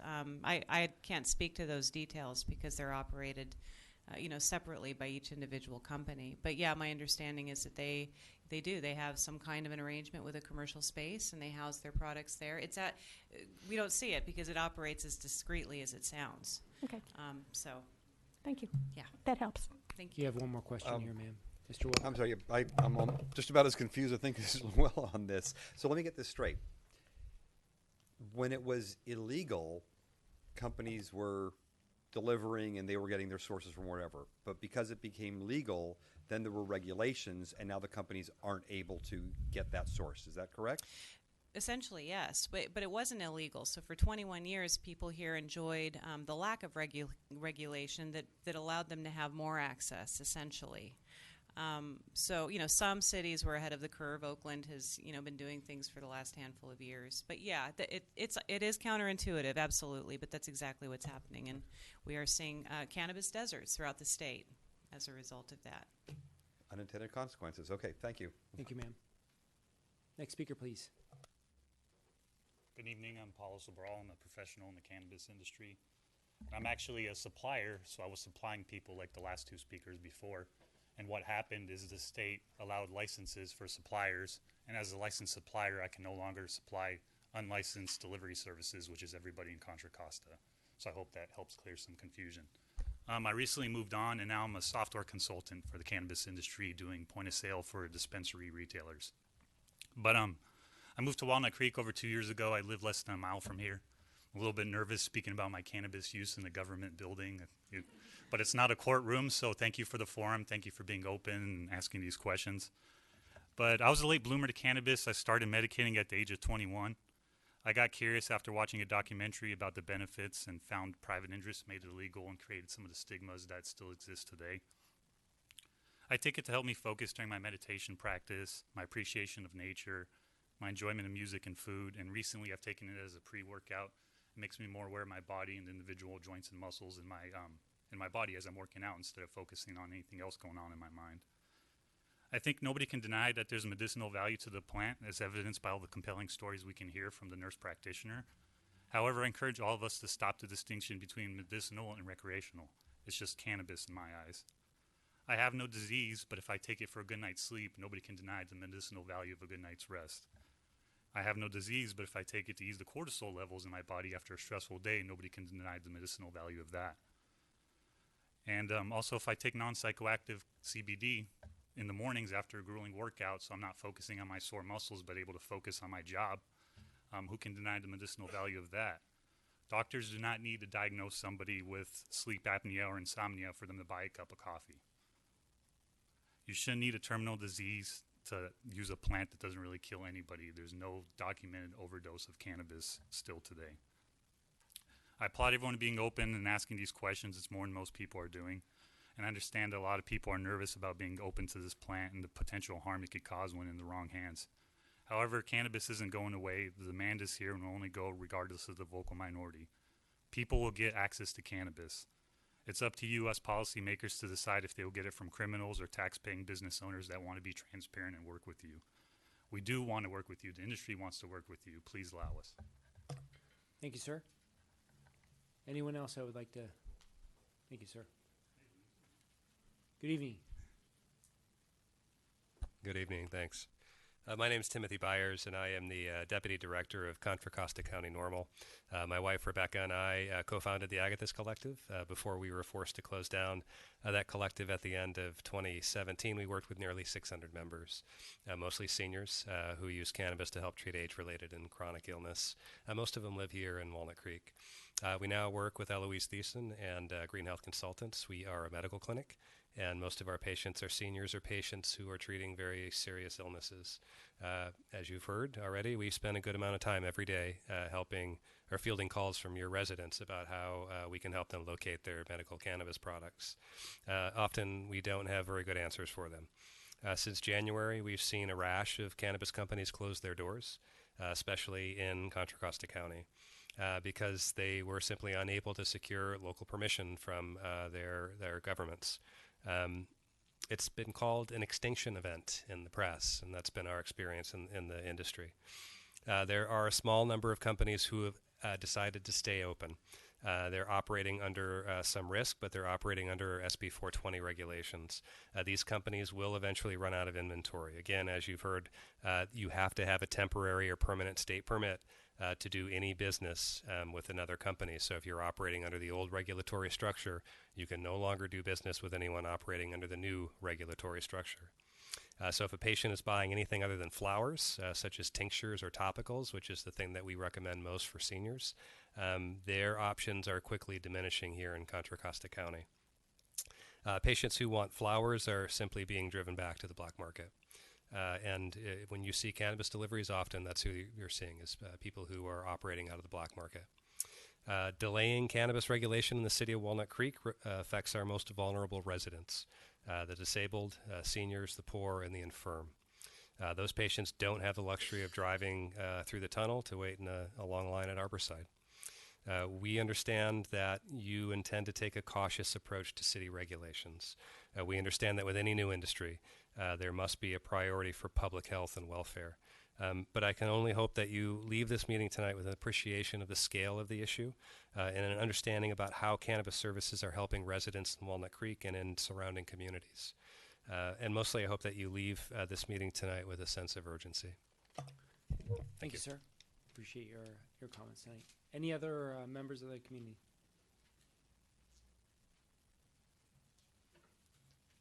You can fill out a comment card and just announce yourself when you come to the mic. Thank you. Hello, my name is Brandon Mullins, and I live in Pleasant Hill, and I operate Medical Kush Collective. We are one of the delivery services that serves the area. Pleasant Hill also has a moratorium, so we're looking to relocate. We've served this area for quite a while. Unfortunately, a lot of the cities in this area aren't licensing delivery services or dispensaries under the new laws. So unfortunately, we're in the process of looking at other cities. We're going through the application process in Pacifica right now. But we do want to keep our presence here in this area. So today I'm urging you guys to at least allow non-storefront delivery services. Once you license, for example, if we came here to Walnut Creek and you licensed us, then we could get licensed by the state, and then we can continue to buy from suppliers who are licensed. That's the threat of running out of supplies, because as our suppliers get licensed, they can't do business with us anymore unless we're licensed as well.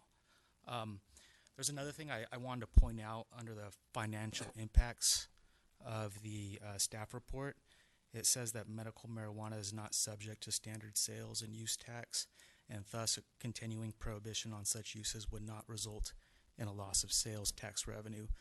That's not completely correct. In order to be exempt from standard sales tax, you have to have a medical marijuana card that's issued by the county health department, and probably less than 1% of medical marijuana patients have that. So there is a potential opportunity loss of sales tax revenue by passing the moratorium. And that's all. Thank you. Thank you, sir. I have a question. Sure. Ms. Heskew. So you said you were a delivery service. That's right. And now I imagine big boxes of whatever it is that you deliver in some space. Do you have any retail outlet or anything else? You only inventory and then deliver? Right. So we have an office located in Pleasant Hill that we operate from. Mhm. We don't take in walk-in customers. It's a very secure location. Okay. Yeah. And how does somebody know what to order? Well, we have a website that's tied to our inventory system, so everything that we have in stock is on our website. Thank you very much. You're welcome. Thank you, sir. Thank you. Any other community members wish to provide comments on this issue? Seeing none, I'll pull it back to council. Is there any additional questions of staff? Mr. Mayor, I would like to clarify one thing too. I went back and I was like, Susie, what's the lead time that we need for noticing in the newspaper? 4 days. So could we notice prior to the next council meeting and still make it? We've only got 14 days, so it's pretty tight. So the point being, the state law allows the potential for 2 extensions. And so if you were to shorten the initial one and then extend it, you could in theory pick up an additional extension. I wouldn't recommend to the council that you just extend it to February 20th, because I don't believe we can accomplish the noticing and then have the requisite period for you to be able to extend it if you wanted to on the 20th. So at minimum, if you were going to think of another date, I would go beyond the 20th with the initial period. So Thank you, sir. We have one additional question for you. Just a quick question, Steve.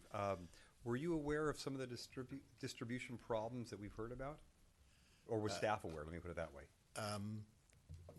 No, not aware in the sense that that they're having a hard time getting supply. The city has had some inquiries from delivery services who've wanted business licenses from the city over the period of the last month or so, and we have not approved any of those yet. I would think if the council's interested in trying to address the delivery service issue so that delivery could continue to occur as you've allowed it to occur so far through the moratorium, that you would direct us to come back to you at the next meeting with ideas as to how you might be able to accomplish that. Because once you allow the business to exist in your city, you're authorizing it. You've got to have the proper scope on it if you're going to authorize it. And that would be something that I would suggest to you, if you want us to look at that, we can report back to you on the 20th on that too. Any other questions? Shall we start off with comments? Anyone wish to start? Well, nobody else is starting, so I'll go ahead and do it. Thank you. First, we're only focused on an extension that matches the other extension. We have scheduled for our next meeting, February 20, our consideration of these regulations. I'm not sure that we have the ability, and I think that Steve just confirmed it, to address some of the comments that were made by the public. Obviously, Eloise, Rebecca, Paul, Timothy, and Brendan have raised some unintended consequences. We don't have the ability to allow other cities to license. We have only the ability to deal with our city. And we are going to be looking on the 20th as to what businesses, if any, we'll allow. Now, this has been a topic we've talked about for several meetings. The last staff recommendation was to allow 2 medical marijuana dispensaries. That's been delayed. We're going to be looking at that issue. We may approve 0. But the discussion that I've heard has been questions about other cities' activity and how we're not able to put it into Walnut Creek. If we were to put a dispensary for delivery in Walnut Creek, that would be something that would be talked about on the February 20th meeting. And I certainly would encourage all of you to come and express the same sentiments.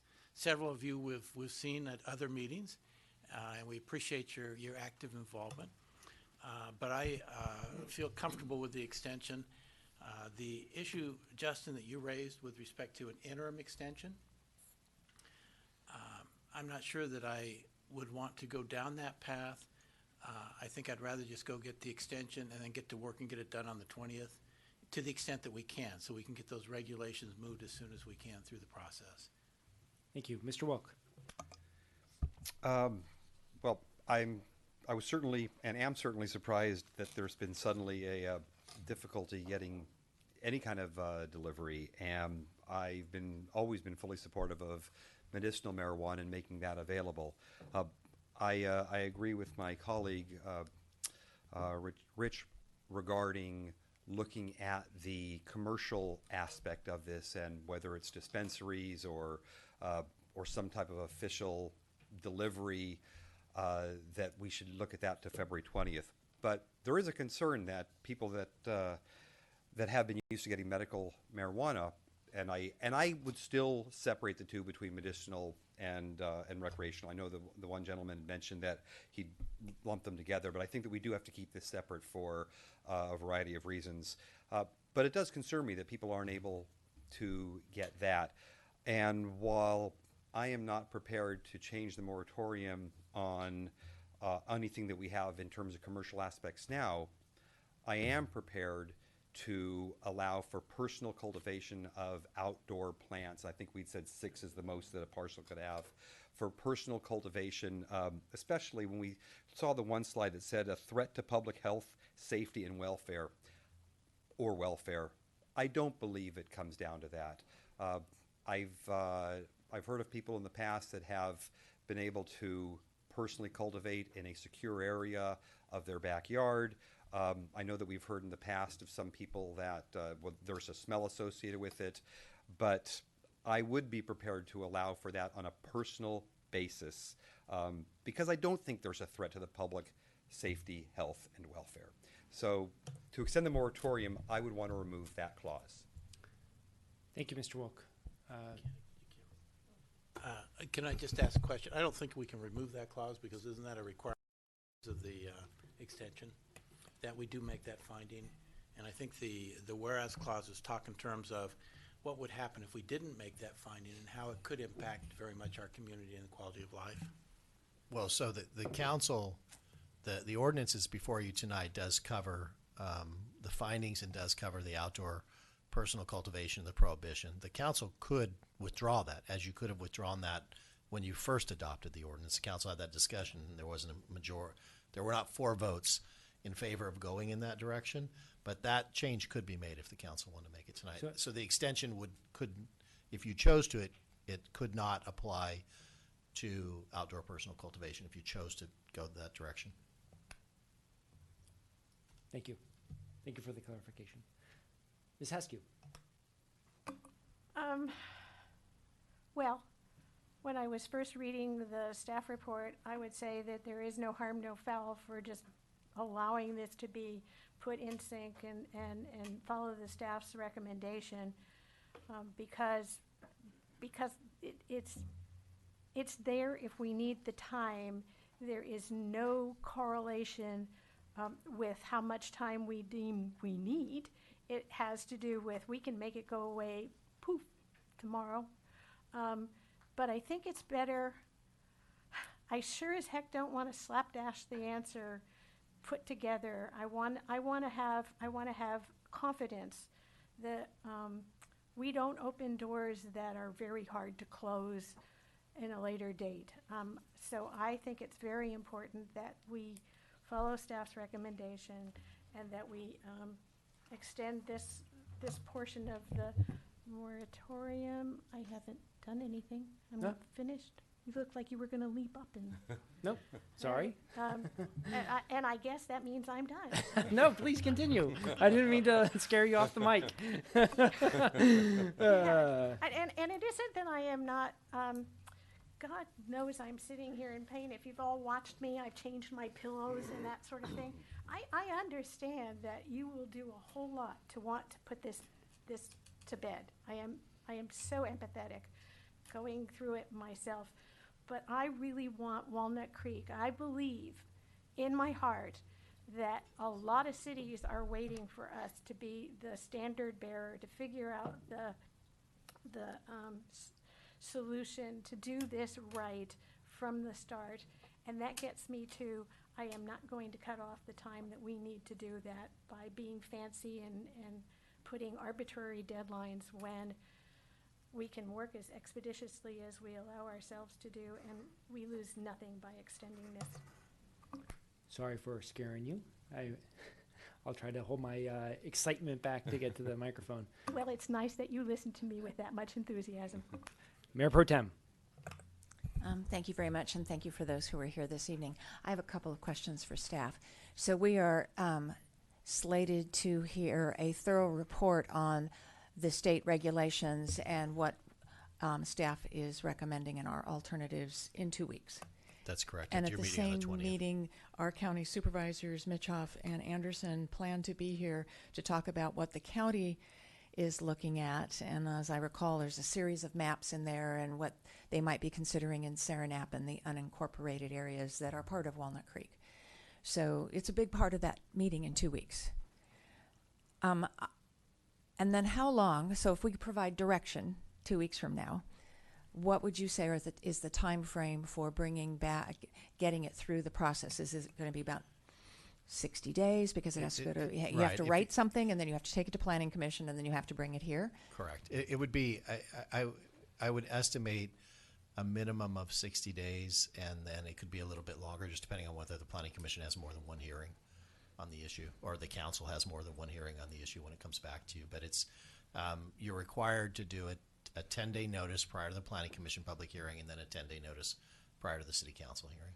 And because so this will likely come back as if zone there were changes. 4 meetings rather than just 2, it would be 10 days in a meeting, and then oftentimes Right, so it'd be it roughly, takes. probably more likely 3 months, something like that. Okay. So given an understanding of the time frame, there is nothing that's going to happen on February 20th. And even if we made some modicum of change to this tonight, nothing is happening for a period of time. So I think we should, I'm going to support the staff recommendation of continuing the moratorium, recognizing and aligning it with the other parts of the moratorium that we have, understanding that this will be addressed either on February 20th that there will be nothing, or on February 20th a direction, and then possibly another 60 to 90 days after that. And anything else to me just seems happenstance and fraught with potential problems. Thank you, council members, for your comments. I happen to be inclined to concur with Councilmember Wilk. I won't go down the entire diatribe, but Walnut Creek clearly spoke to us. We were wrong in my opinion, we were wrong prior to the election, and the community clearly spoke. By and large, or not even by and large, every precinct in Walnut Creek passed the recreational marijuana proposition. Every precinct. 62% of Walnut Creek citizens voted for this. I've never seen such a clear direction provided to a council than the election that we just went through. And I know that this is just the medical marijuana ordinance, and going back to when we first started discussing this was my primary concern, that we're now well over a year into this, 13 or 14 months, and we're still 3 to 4 months away. I knowing what I know today, I would never have elected to vote for the interim ordinances that we have put into place. I am not inclined to vote for this tonight unless we allow for certain things. I'm perfectly okay with moving forward with allowing outdoor grows. I'm also interested in removing outdoor grows from the ordinance. I'm also interested in having discussions where we can fix this delivery problem and carving that out from this to allow that to move forward. Mayor Pro Tem. I do feel compelled. I mean, I have thought a lot about this. The Proposition 64 allowed, when the people voted for it, it allowed for use, it allowed for possession, and it allowed for the growing indoors of up to 6 plants per residence.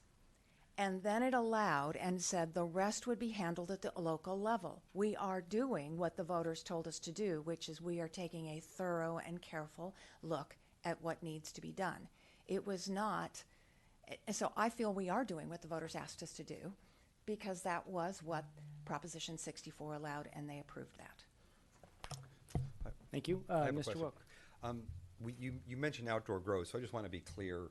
Specifically, what is entailed with allowing personal outdoor cultivation? What are the rules and regulations around that? Well, so if you were to just remove the prohibition from the ordinance, we wouldn't have regulations on it, and so outdoor grow would be allowed. When staff has reported to the council previously, we have said that if the council were going to allow some form of outdoor grow, that you might want to have regulations associated with that. So it could be outdoor, but within a contained area. It could be out of public view, things like that, because there are, as we've identified in prior staff reports, there are security interests that are associated if you have outdoor grow too. And so if the council were interested in potentially allowing outdoor grow, which I think will be a policy discussion for you on the 20th, we would recommend to you that you have some regulations that would be ready to go into place if you were going to allow it. And whereas if we just pull it out of the moratorium tonight, you don't have a set of regulations that apply to outdoor grow right now. So what does that mean? It would mean people could grow outdoors as much as they wanted with no regulations. No. Still limited to 6 sites, but it could be viewable from public view. So the potential for theft or something like that could be greater. It's from a practical standpoint, I think it's probably more, and Tom, I defer to PD if they want to offer their thoughts on this too. I think initially it's more of a security interest. At the moment, 6 plants is not a lot, but if it's done in a way that it's not controlled in any way, then you're not controlling for that potential security risk that's associated with it. So, and just one more question then. So it sounds like we're not able to put any regulation around that today because this is purely the moratorium vote. Yeah.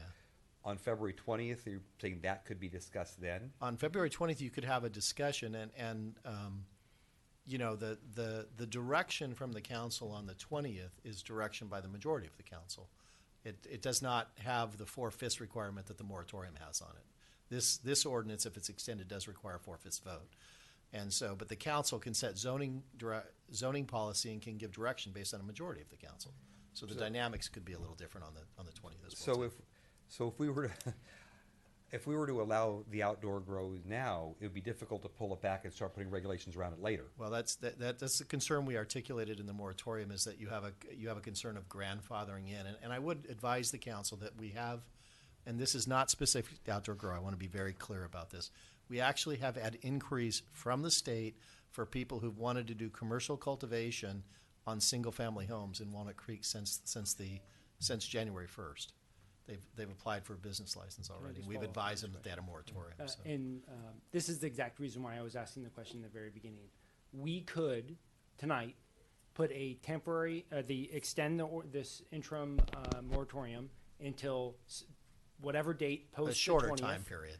You could. And then on the 20th, we can have a discussion about what the ordinance, what direction we're going to give the staff for an ordinance, and subsequent to that meeting, it could be agendized to extend the ordinance one more time up to essentially 22 months and 15 days from today, or whatever that time frame is. It would be, there's sufficient time left so that you could be coterminous with your recreational marijuana. So to put it a different way, we just have one more bite at this apple. One more bite at the apple. We can extend this temporarily and then get one more bite at the apple. That's correct. So to put it a different way, to suffice Mr. Wilkin and my concern, or our willingness or wanting to move forward in a specific direction, we could put a temporary moratorium in place past the 20th, and then if the council so chose, and there's 4 people that voted for it, that could be extended to be coterminous with the recreational. You could do that if you chose to. Thank you, Mr. Carlson. I wanted to get something clear in my mind, and I think I have the answer, but I want to make sure I do have the answer. Okay. When you're talking about outdoor grow, with respect to a multifamily complex that has patios or balconies, is that deemed to be outdoor grow? Well, it's a residence, and so you have the ability to grow. You may have lease restrictions that prevent that from happening, but that's the kind of thing that we would advise the council, if you're going to allow outdoor grow, that you provide us the time to be able to provide you with regulatory options for that. Yeah, that is one of my major concerns with respect to outdoor grow. And on the 20th, we're going to, as I understand, we're going to be covering all of those things for purposes of trying to finalize regulations that we can adopt as a council. Ms. Haskew, I'm sorry, are you finished? Ms. Haskew. If I am interpreting your need to put in an earlier deadline on the moratorium, that was to put our feet to the fire and have us move on these regulations sooner. Is that a fair analysis? I can speak for Mr. Wilk. I'll speak on behalf of myself. My issue, and I think you can hear not only by my previous comments but my comments tonight, that I'm much more aggressive as it relates to implementing activities around both medical and recreational marijuana in our community. As such, I would not be interested in coterminating or making this coterminous with the recreational marijuana, because I have no guarantee on what the actual end solution is going to be, since we unfortunately as of now have not discussed what that is. So my comment was in conjunction with Mr. Wilk's concern around our wanting to move forward on this, on the outdoor grow activities, along with, I think, the delivery activities. I think there was some agreement from that perspective. And as such, I would not want to extend this beyond what staff would find acceptable to create another notice to extend this at a later date. May I respond to that, please? Of course. Thank you. I am saying, I get the feeling we're moving on this. I totally get that there are at least 2 of us who are not going to let this go past next city council meeting, regardless of when the date is for this particular vote. And this is, why make the job harder by having extra time counting and that sort of thing? Why not make this moratorium just as the staff recommends it. And I know that we're going to move because 3 of the council members at least are feeling like we have to do this in response to an overwhelming vote. I just don't see any reason to make it harder than it is. And I understand that, and I completely understand that. However, if we come back on the 20th, the approval to move forward is a council majority. Right now, we need 4/5 in order to do this. It seems like there's at least maybe 2 individuals that are not willing to move forward with the moratorium as is. I think a good compromise would be to put a temporary, extend this beyond the 20th, and Steve, I'm sure, can come up with a date that would be acceptable from a staff perspective, so that we can feel comfortable, at least I can feel comfortable on the 20th, that we're going to move forward in a path that is beneficial to the community. I think Mr. Wilk had a comment. I certainly want to ensure that we've got guardrails around whatever is approved.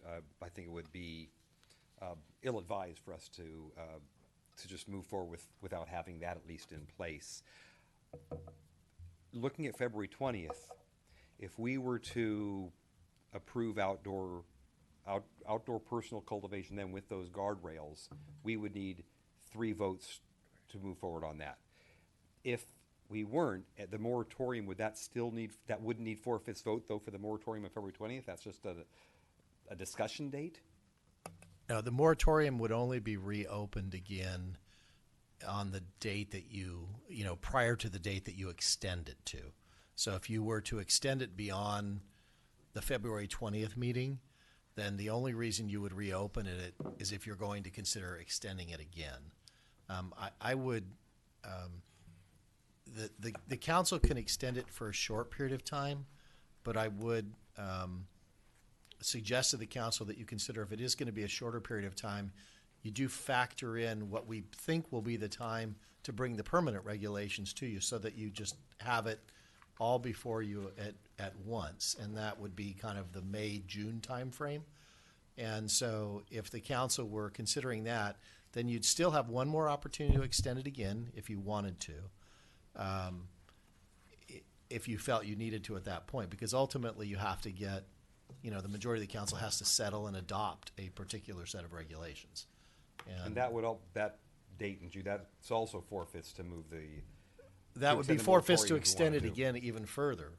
Correct. But you only get to extend it after tonight. You get one more chance to extend it. I mean, so I'm not looking at this as the commercialization. I know the speakers primarily spoke on that.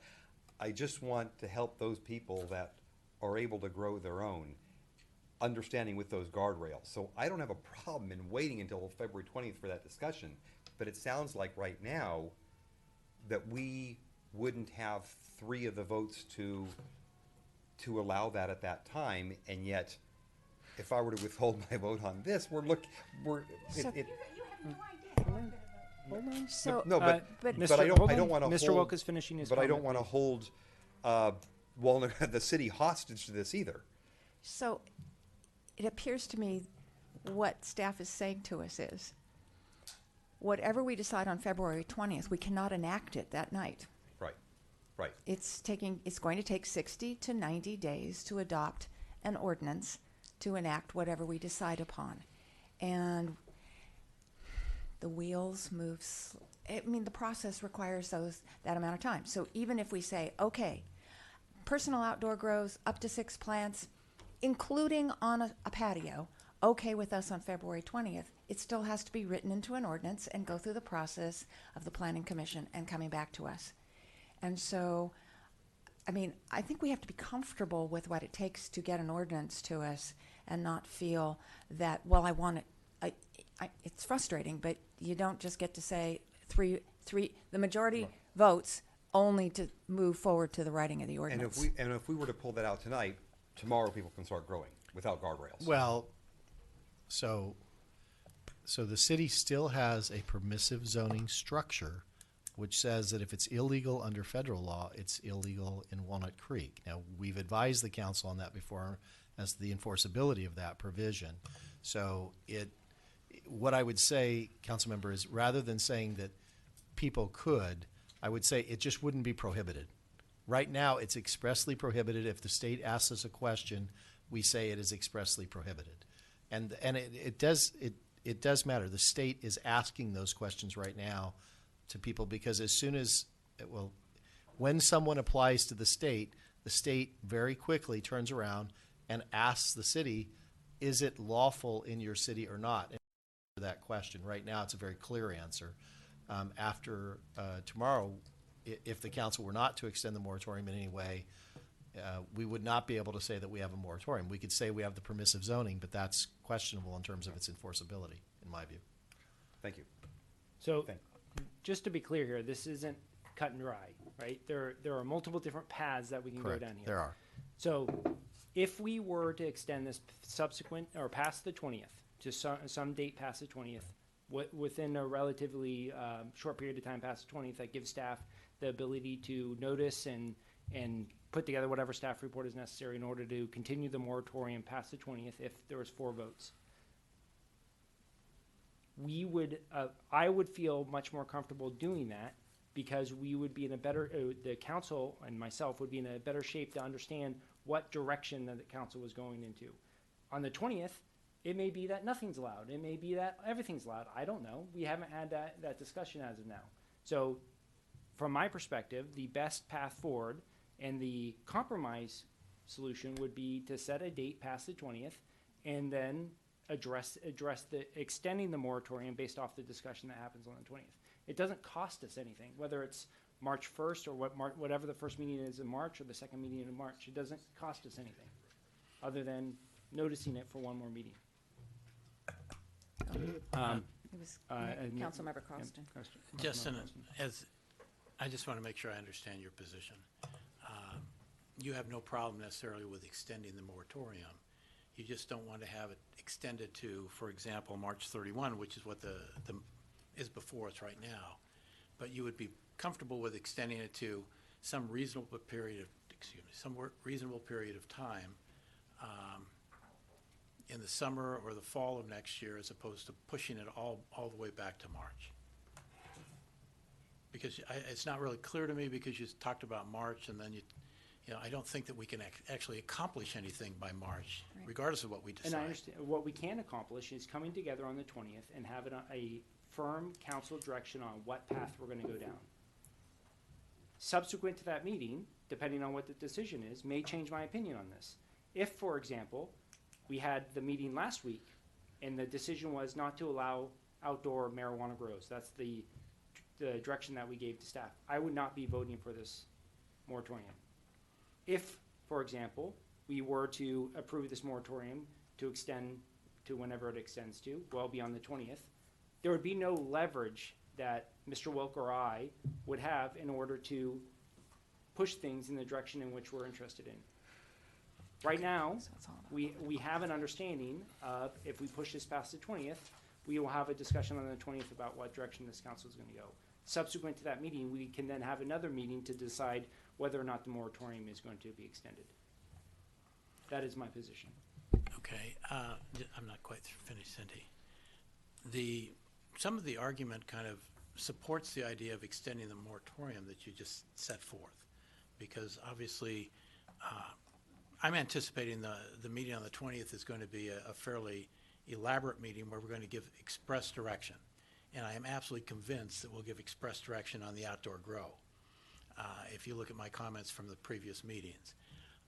So it seems from my perspective that if you were to shorten the period, it would you'd have to shorten it to sometime in the fall of next year, and I'm not sure that makes much difference when we're really talking about the will of the council to try to get this resolved. And I've heard Luella say that she wants to get it resolved. I've heard Kevin say he wants to get it resolved. You clearly wanted to have it resolved. I want to have it resolved.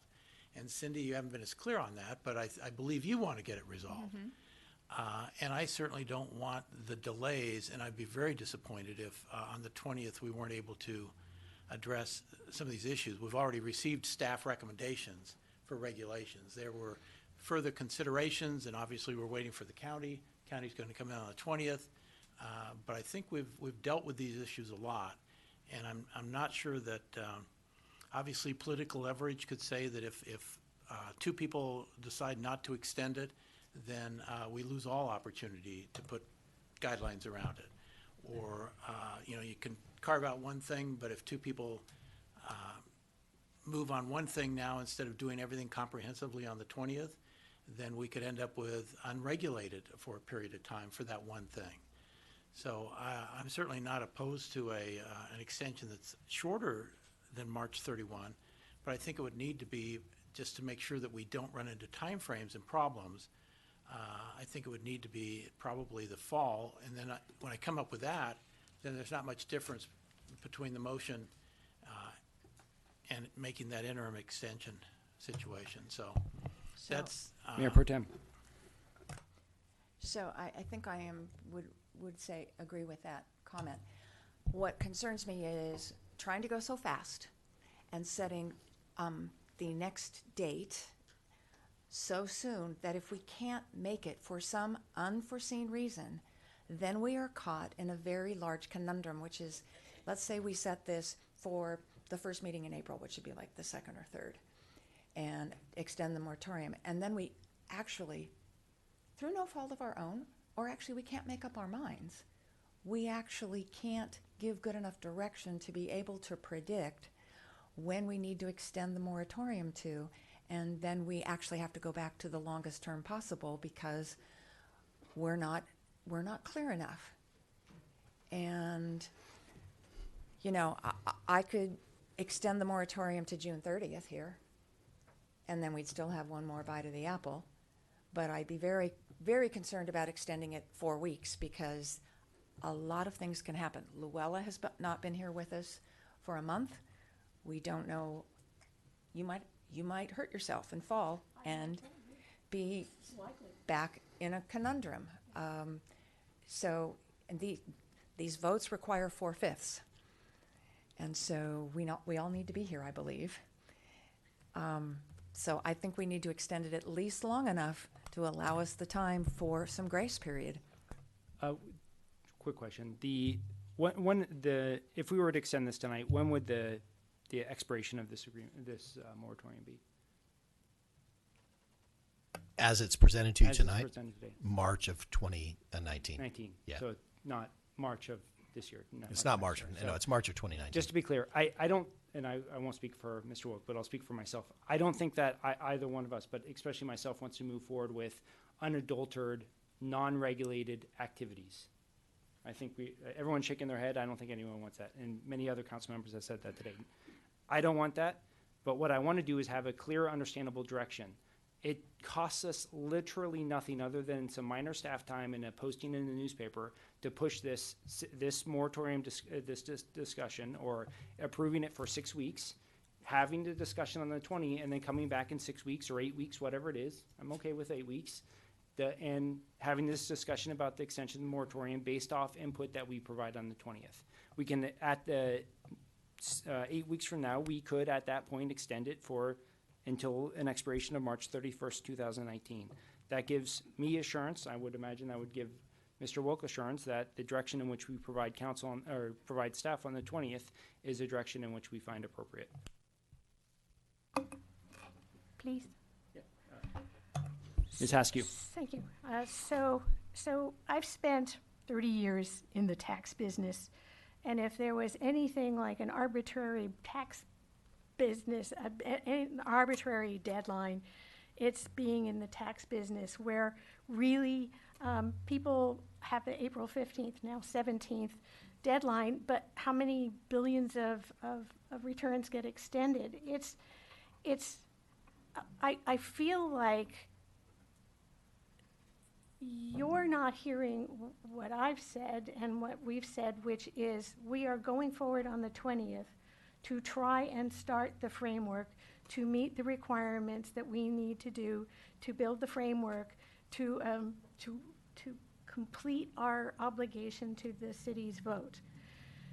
You're just saying, I'm going to move the deadline that's arbitrary up with no safety net or anything like that, and there is nothing that stops us from doing our job as timely as you want us to do it with less effort than just saying, let's go for this deadline, 22 months and 15 days.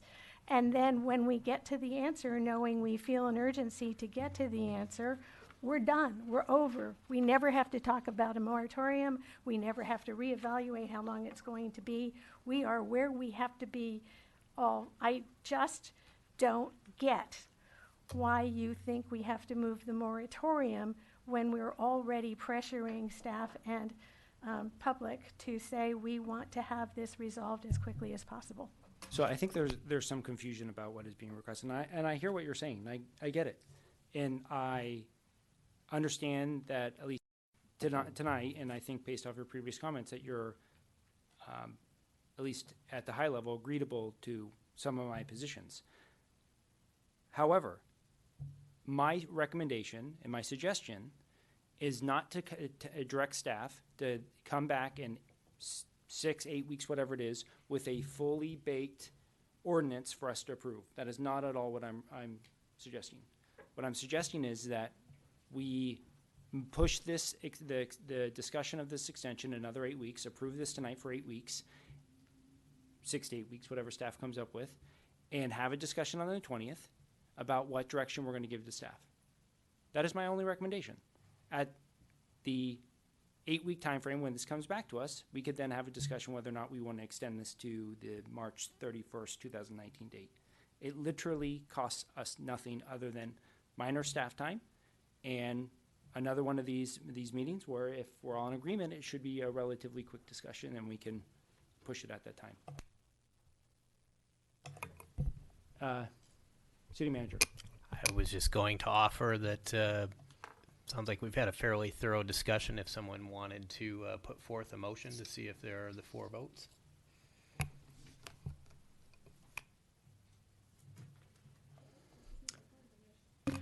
I'll make the motion that we approve and issue the status report required pursuant to Government Code 65858, Attachment 3 in our program, and to introduce and waive reading, make findings, and by a 4/5 vote adopt as an urgency measure an interim ordinance, Attachment 2, that extends the citywide moratorium on outdoor cultivation of medical marijuana for personal use and on the establishment of any commercial medical marijuana activity, with the exception of medical marijuana delivery services based outside of the city for a period of 13 months and 25 days.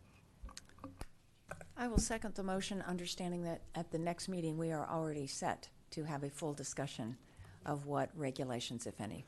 We have a motion and a second. Boy, my voice is already cracking. Councilmember Haskew. Aye. Mayor Pro Tem Silva. Aye. Councilmember Carlson. Aye. Councilmember Wilk. I'm going to vote aye with the expectation on February 20th that we will have at least the beginnings of what those guardrails would be for personal outdoor cultivation. And therefore, I'll vote aye for that. And Mayor Waddell. No. Motion carries. 5-minute break, please. Thank you.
Welcome back. Moving on to consideration item 2B.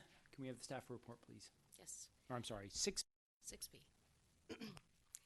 Good Mayor Waddell and City Council. For the record, my name is Heather Ballinger, and I'm the Public Works Director. And I'm here tonight to talk to you about the work plan for the critical infrastructure and the master plans for Civic Park and Heather Farm Park.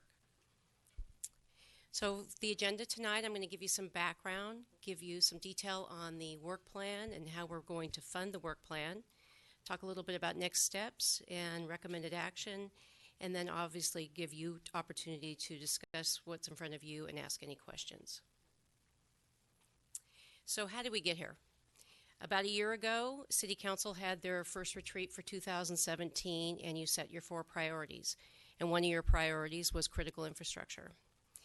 And so we created an ad hoc committee. Justin Waddell and Cindy Silver was on the ad hoc committee. We decided early on to talk about just facilities, even though critical infrastructure could be our roads, our bridges, our storm drain systems. But we decided that facilities was really where we needed to focus. They're less formulaic and needed more input from council.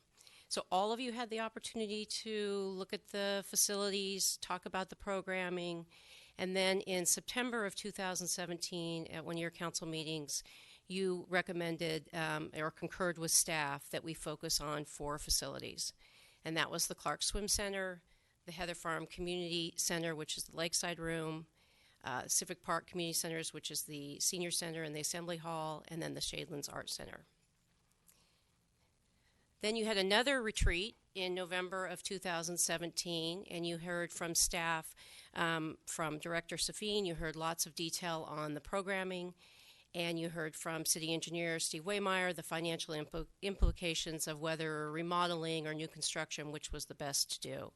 And from that, Council provided the following directions: to integrate the master planning of Civic Park and Heather Farm with the analysis of the programming of the 4 facilities, to consider consolidation of the facilities, to form a community task force, and then to return to City Council with funding options. And just for the record here tonight, I am not going to be talking about that 4th bullet. The work plan that I'm presenting tonight is just the top 3 bullets. Later on, we'll be back to Council with that 4th bullet. So the work plan, as I just stated, one of the directions was to create an advisory committee. What staff is proposing here is a 7-member committee. We're suggesting that we have 1 member from our Pros Commission, 1 member from our Arts Commission, and then each of council members submits a name for 5, it'd be 5 citizens of Walnut Creek. So each of you would submit a name. If that's acceptable, what we were thinking is that we could have proposals by 2 weeks from now, February 20th, and then we could put on your consent calendar on March 6th the formation of the committee and the actual members.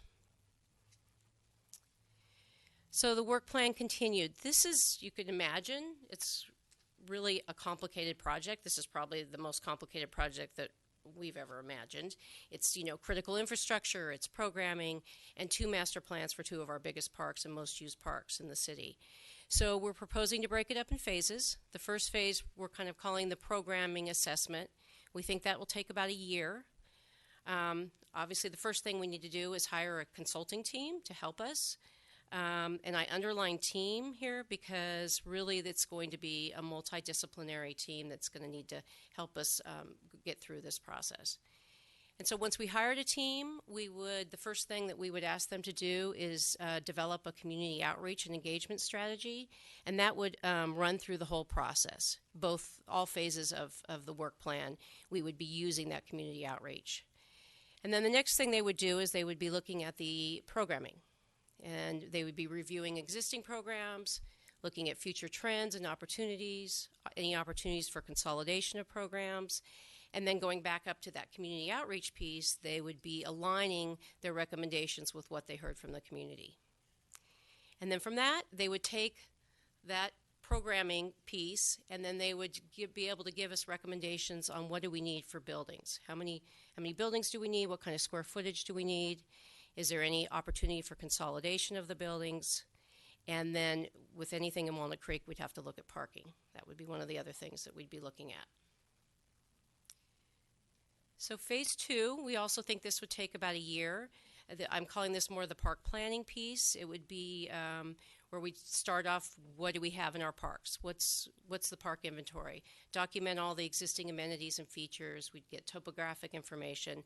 And then we would be moving into the park planning piece, determining if the amenities that we have in the parks are something that we like.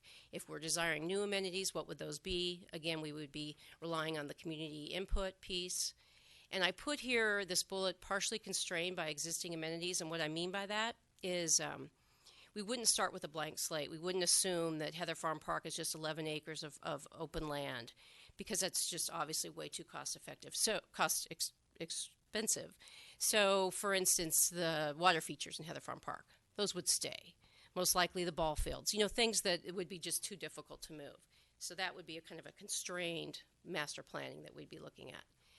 And then we'd be taking the information that we did from phase 1 with the programming and the buildings and incorporating that into the master planning process. Ultimately, we'd be preparing, the consultant would be preparing master plans and the documentation that goes with those.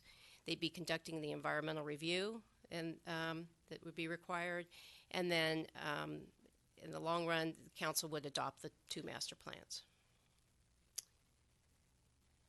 So funding for the work plan, we're proposing that all the funding come from in lieu park land.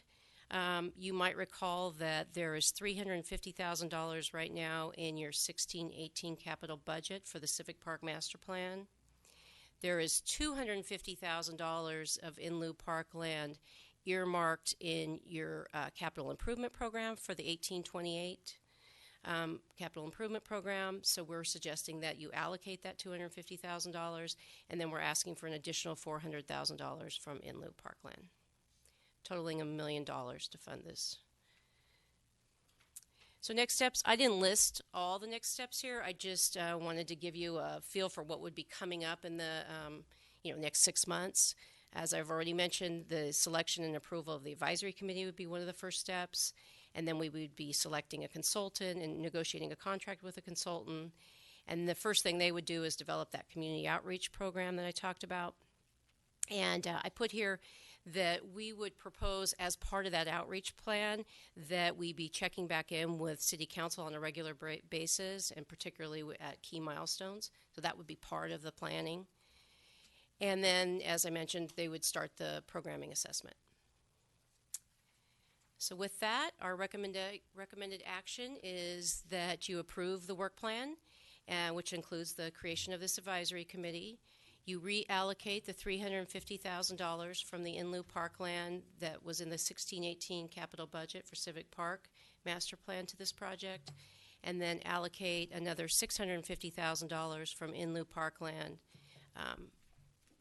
just total of $1 million. So with that, I will take any questions, and there's a group of staff here that also can answer questions if I can't. Thank you, Mrs. Ballinger. You're welcome. Always good to see you up there. Thank you. Any questions? Mayor Pro Tem. Thank you very much.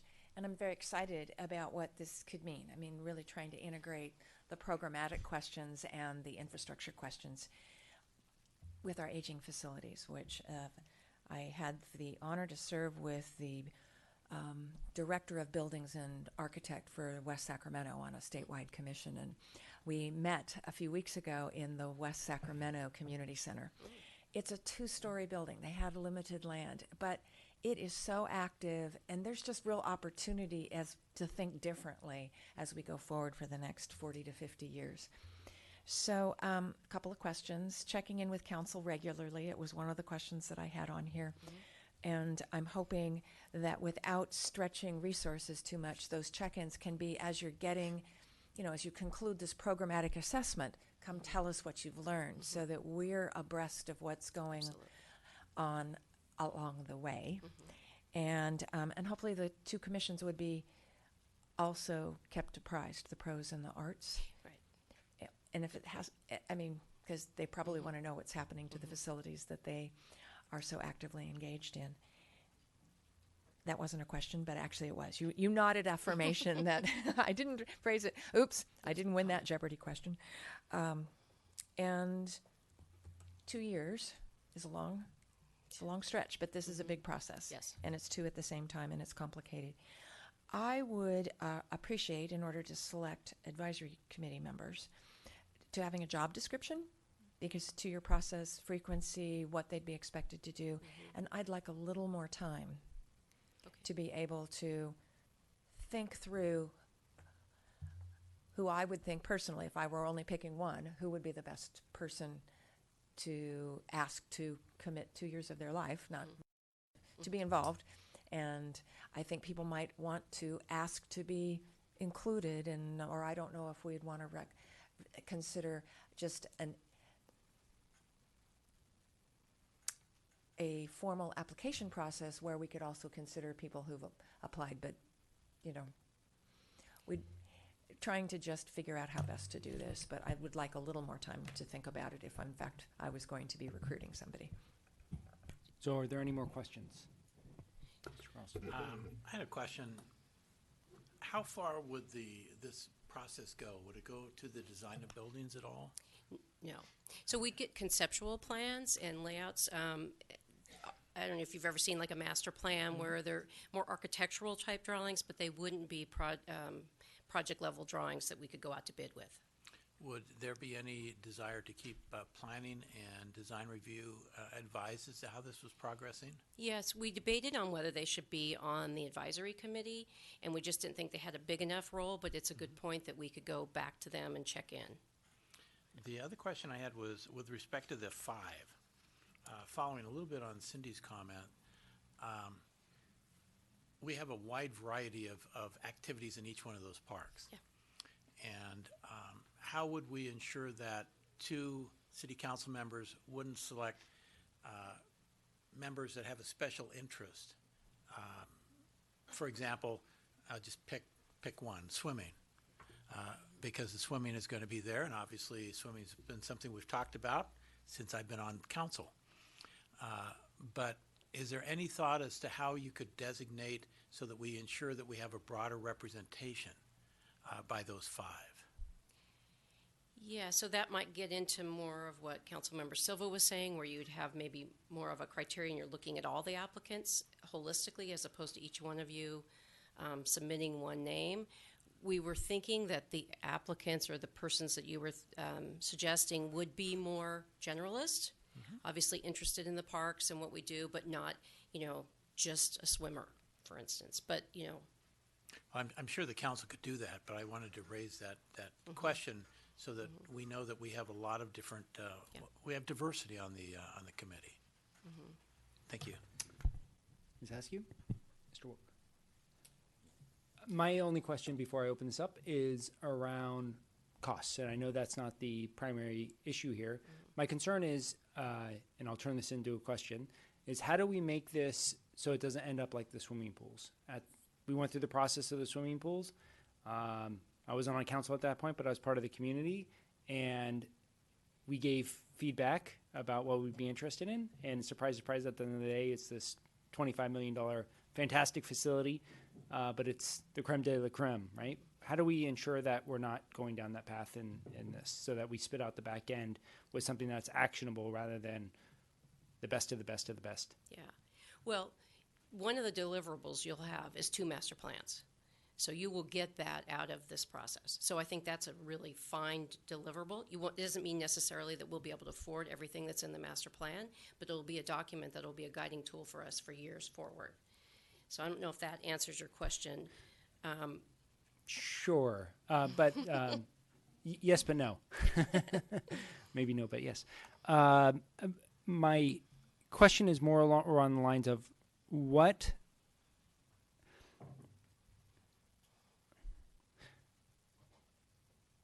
when this document is delivered to us, what is the understanding of what that document says? Is it this is what the community is demanding and we should take action on it? Or is it hey, we've gone out to the community and this is everything that they wanted and we are trying to fit it in based off of the limitations of the facilities?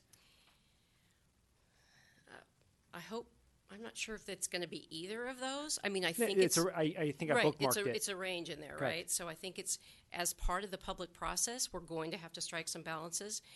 That's part of why I said it would be a constrained master planning process, because we're not going to just have, to your point, something, that every single person that gets up and says, I want this, this, and this, and this, we can't fit all of that into our parks. And so we're going to have to constrain the master planning process. I don't know if that still answers your question, but I think you understand my concern, Yeah. right? Yeah. We had a constrained portion on the pools too, right? You only have so much land to put the pools in there, and at the back end of that, it came out to be, I will use the word best of the best, but whatever word that you want to use it, something that was not really actionable by this council because of the cost. right. No, I understand, and we're concerned about that too, is that when you go out to the public and you ask the question, then everybody has something that they want.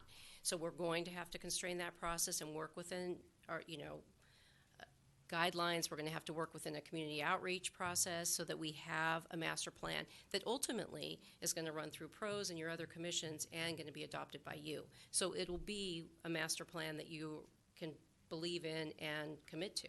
So that's my question is in the constraints of the way that you're proposing this, how do you go about doing that, providing that type of feedback to the community? Again, just utilizing my experience walking through the pools, many times in some of the meetings, the community was saying, well, what is the cost associated with this? And it was like, well, that's a follow-up phase rather than having that immediate feedback so that someone can say, oh, this is going to cost me $5 million. It may not really be what we need. Right. Well, we're going to rely on the consultants.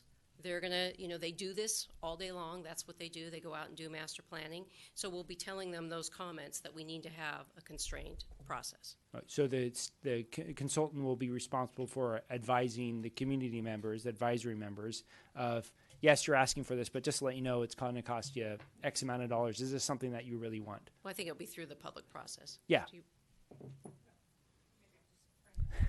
Please, more the merrier. Yes. Thank you.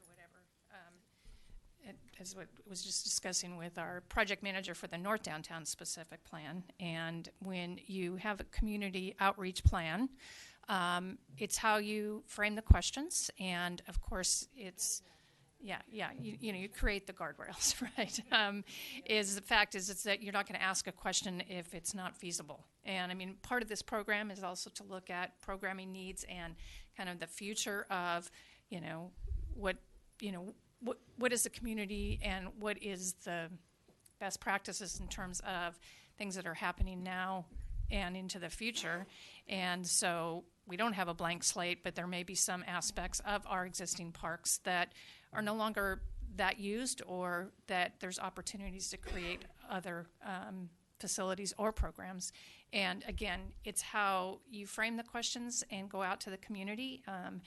When we do our stakeholder meetings or our community outreach plans for our specific plans, we have, we might do charrettes or we might do things like that. But again, it's not everybody gets their wishes. It's kind of, you set goals overall, and then, how you end up with your plan is it meeting those goals? So I don't want to.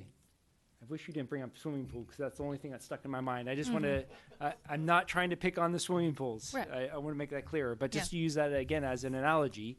So, are you saying that this process would be run differently than the way that we ran the pool? Well, that was for a specific use. Yeah. Sure. So again, this is a master plan for an entire park facility and also programming. So it's going to be much broader, and it's not going to be focused on one type, one use. And I understand that. I'm just using that as an analogy. Again, I'm trying to feel comfortable. This is $1 million, right? This isn't $1,000 to go out there and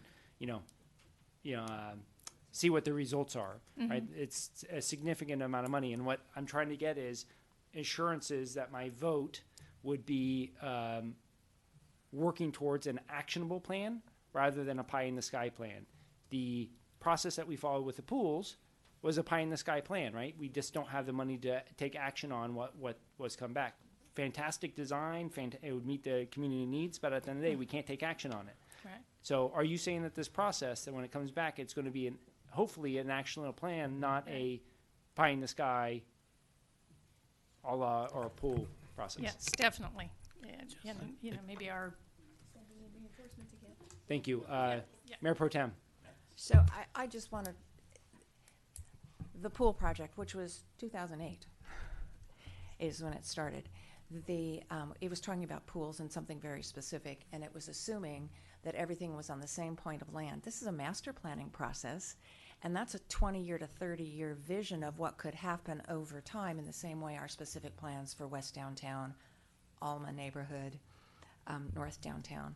And I think this is exactly why I raised the questions of the check-in points, because Councilmember Haskew and I have been on that North Downtown Advisory Committee with Janine, thank you, leading the way, but we've been very, I've probably been a pain in the you-know-what, because I keep bringing back to, let's be sure we know what our assumptions are of what we can do and what we can't do. And for example, a key assumption that we kept having to drive home on the North Downtown was that Ignacio Valley Road would continue to carry 74,000 cars a day through that corridor, and it wasn't going to become a 2-lane road and a bike and walking path instead. And so those parameters are really important, and I think that's why our check-in points with council and these commissions to keep the guardrails on, same time understanding it could be actionable, but it may be actionable over a 20-year time frame. Yes, please. Yeah. My name's Janine Cavalli. I'm a senior planner. And I just kind of wanted to reiterate what Cindy just eloquently stated, is that there is a very clear process of checks and balances throughout the planning process, and you do set a lot of parameters for things like the assumptions, the project goals, so that you can always come back to those. So if input starts to get beyond what is within our set parameters, we can look back at those, and we have those at every meeting.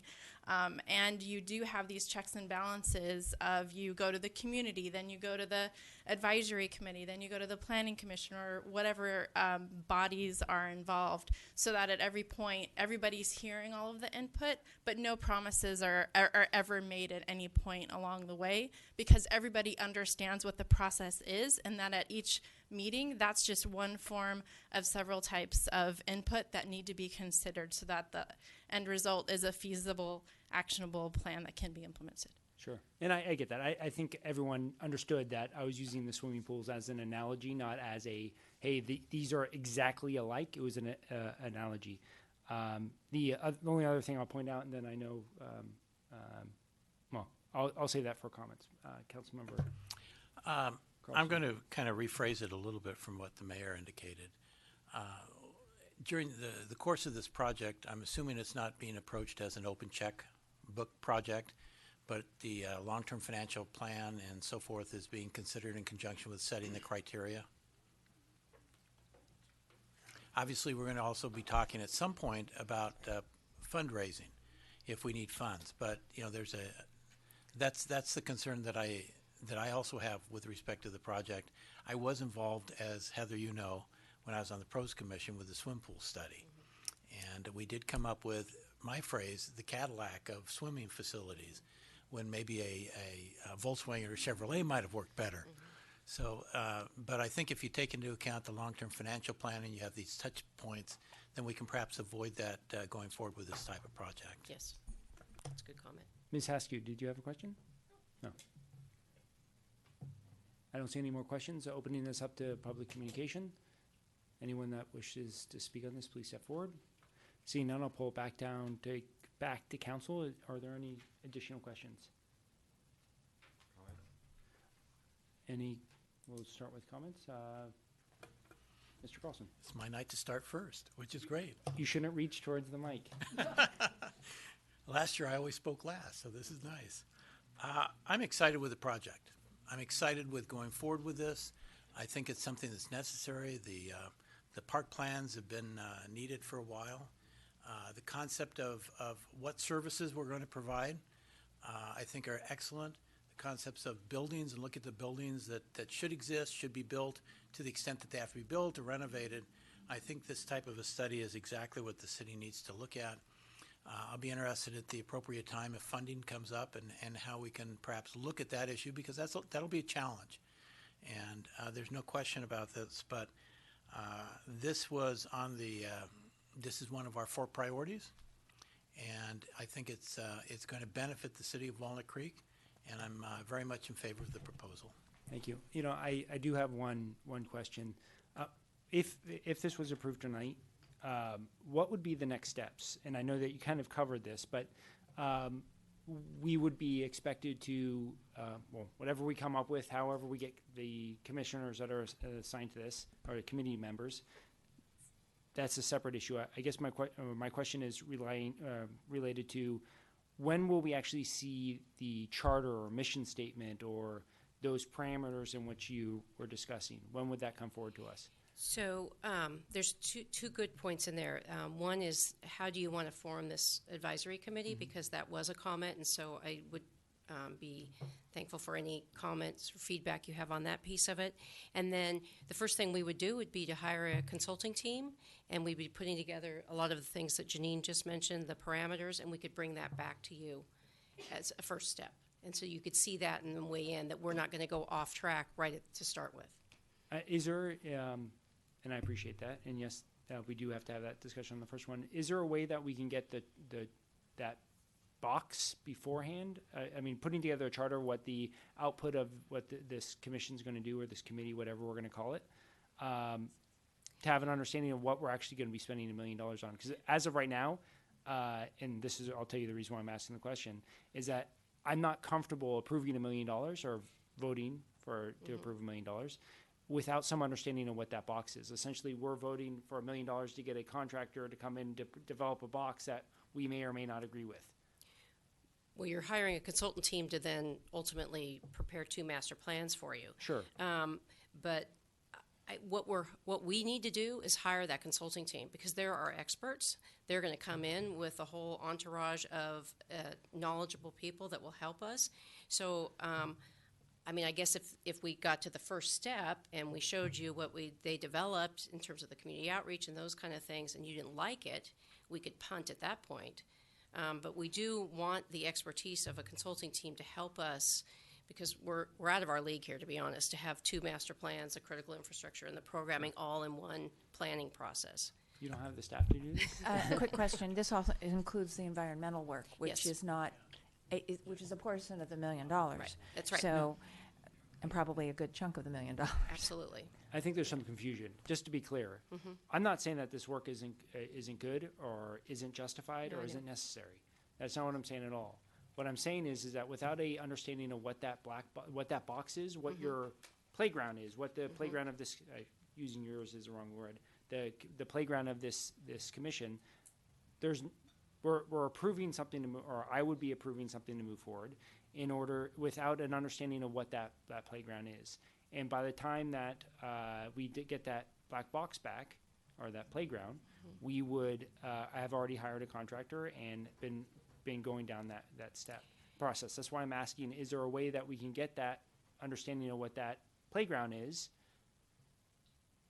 before we go out and then we spend money and time and staff time and effort to get a contractor? Well, if I could, I just want to clarify, because I think I'm thinking of it as 2 different playgrounds, if you will.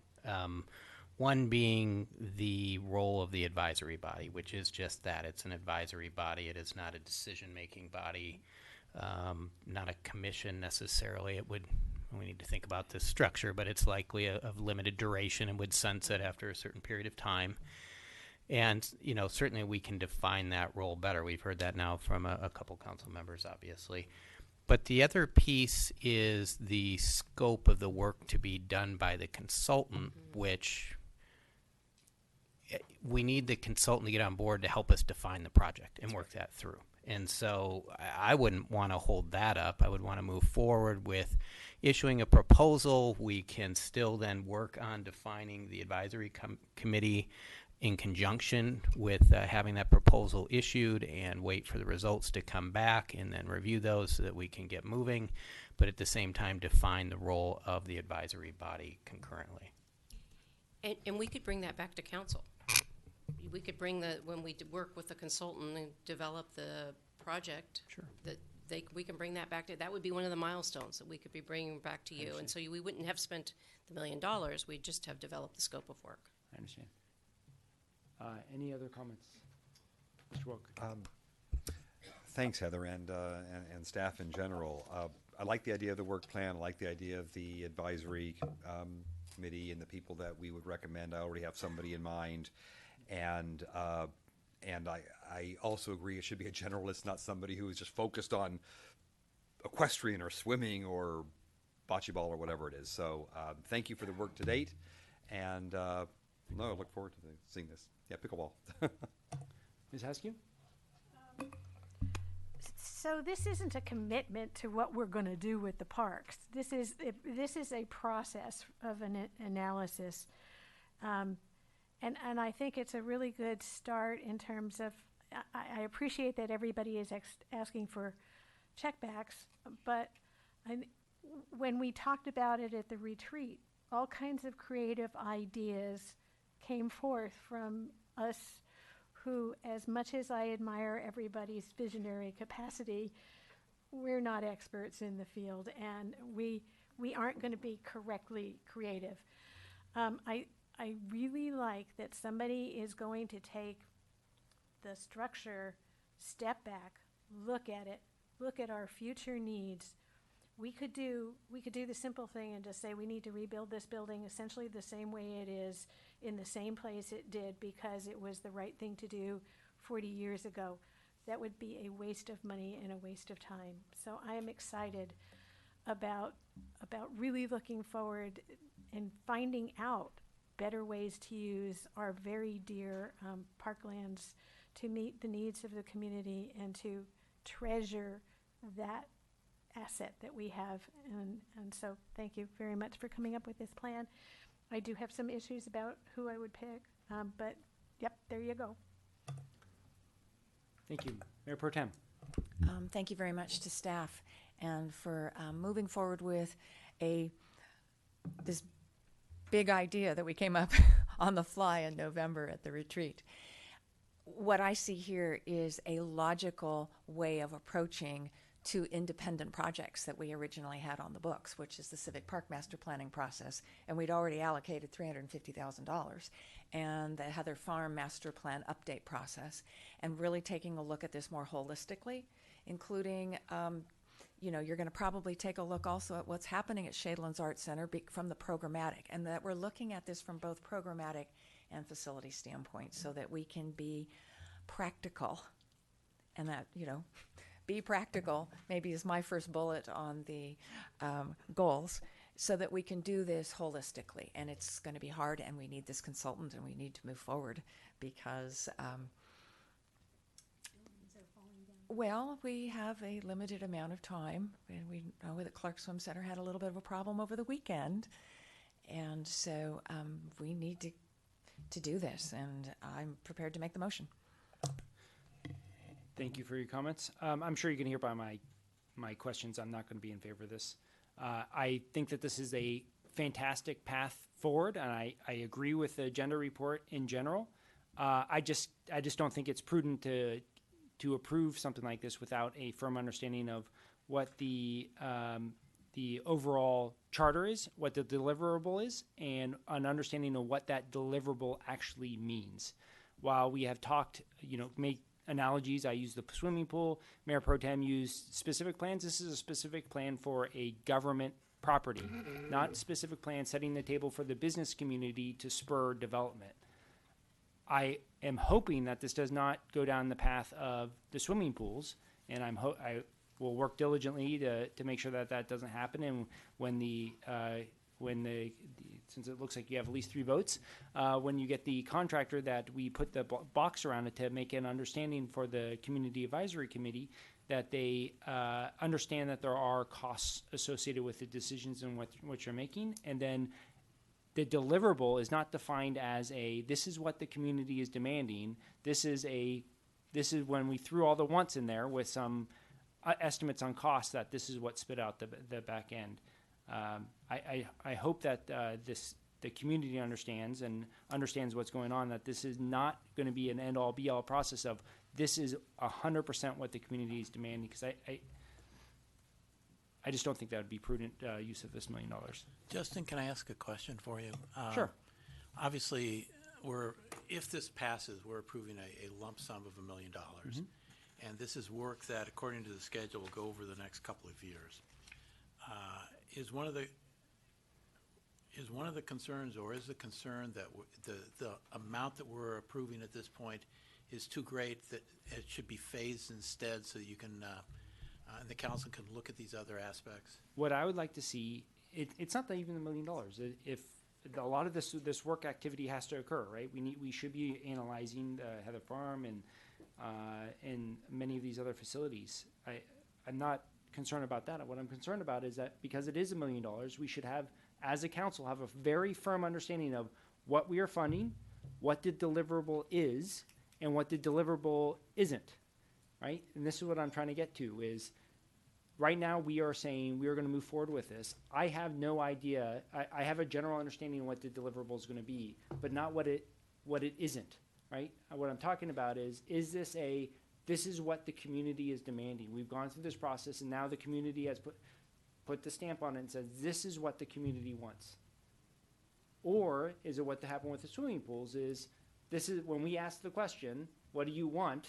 They came forward and gave all this information to us. Independent of cost, independent of how long it would take, independent if we can afford it, we can't afford it, if we have to go out for additional funding. That is my concern. Without an understanding of what that black box is and an understanding of what the deliverable means, I don't know what we're approving tonight. As I understood from staff, we have some general parameters right now, but we're not going to have that, quote, black box until after the consultants are hired and preliminary work's done to develop the black box and the specifics.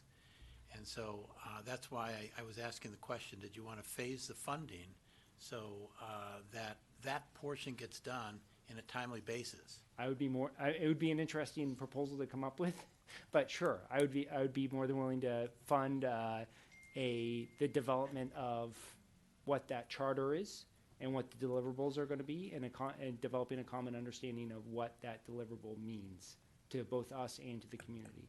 That would be an interesting, very small proposal to move forward with, but Heather, can I ask you a question? Obviously, this is intended, based on the report, to cover phases 1 and phase 2. Yeah.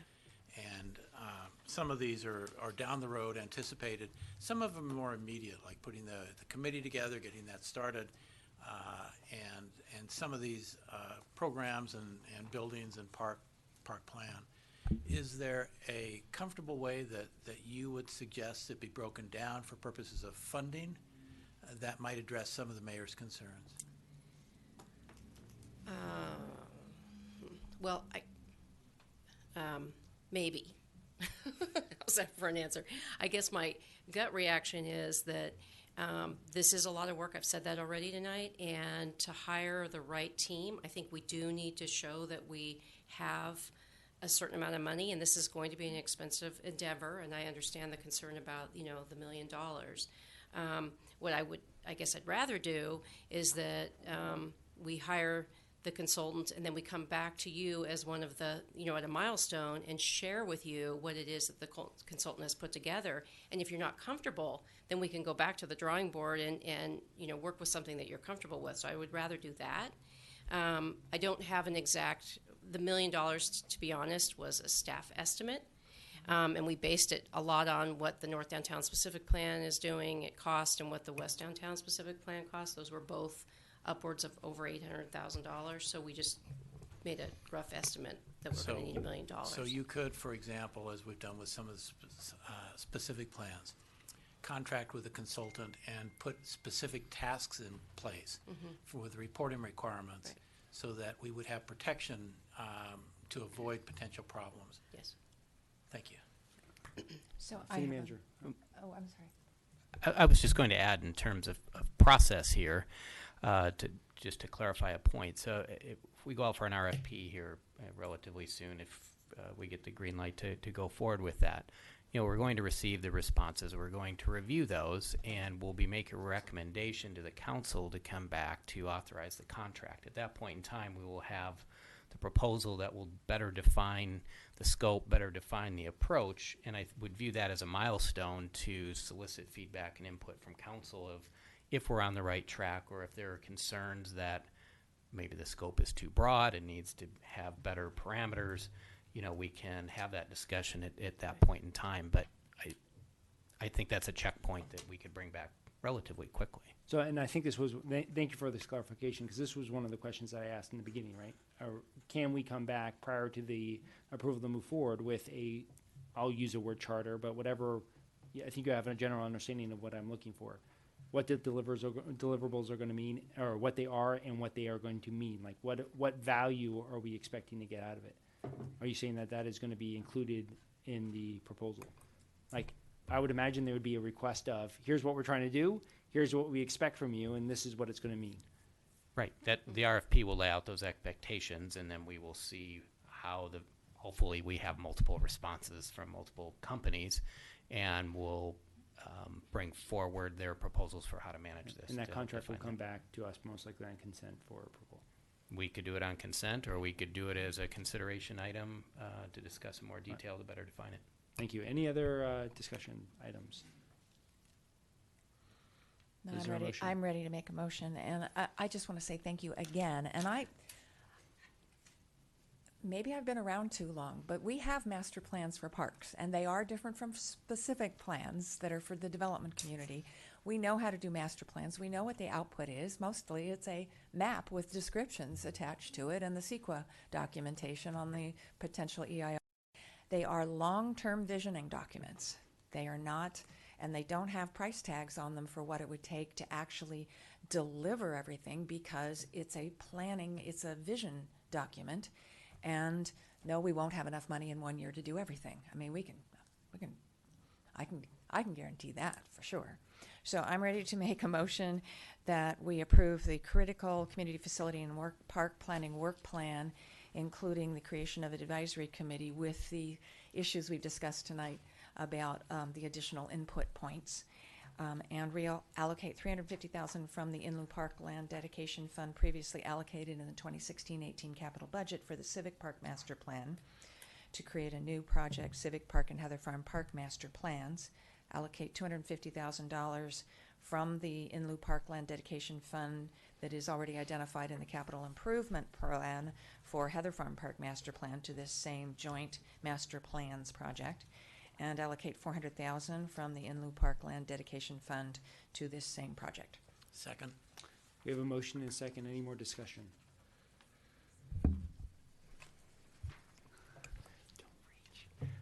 Can we have a roll call vote, please?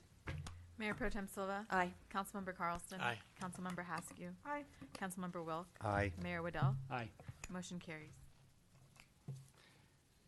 Moving on to item 6B, General Fund Long-Term Financial Forecast Update. Can we have the staff report, please? Thank you, Amy.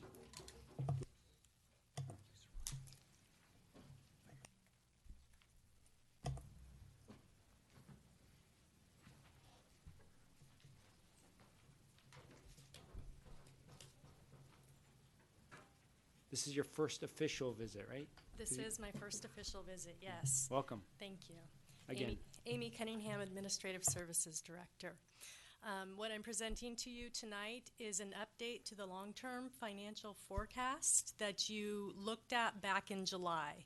So a number of things have happened over the last several months that have changed the initial forecast, and over time and staffing changes, this has come along over the last few months. So I'm here to present the final to you that has been reviewed by the Finance Committee. Or not. There we go.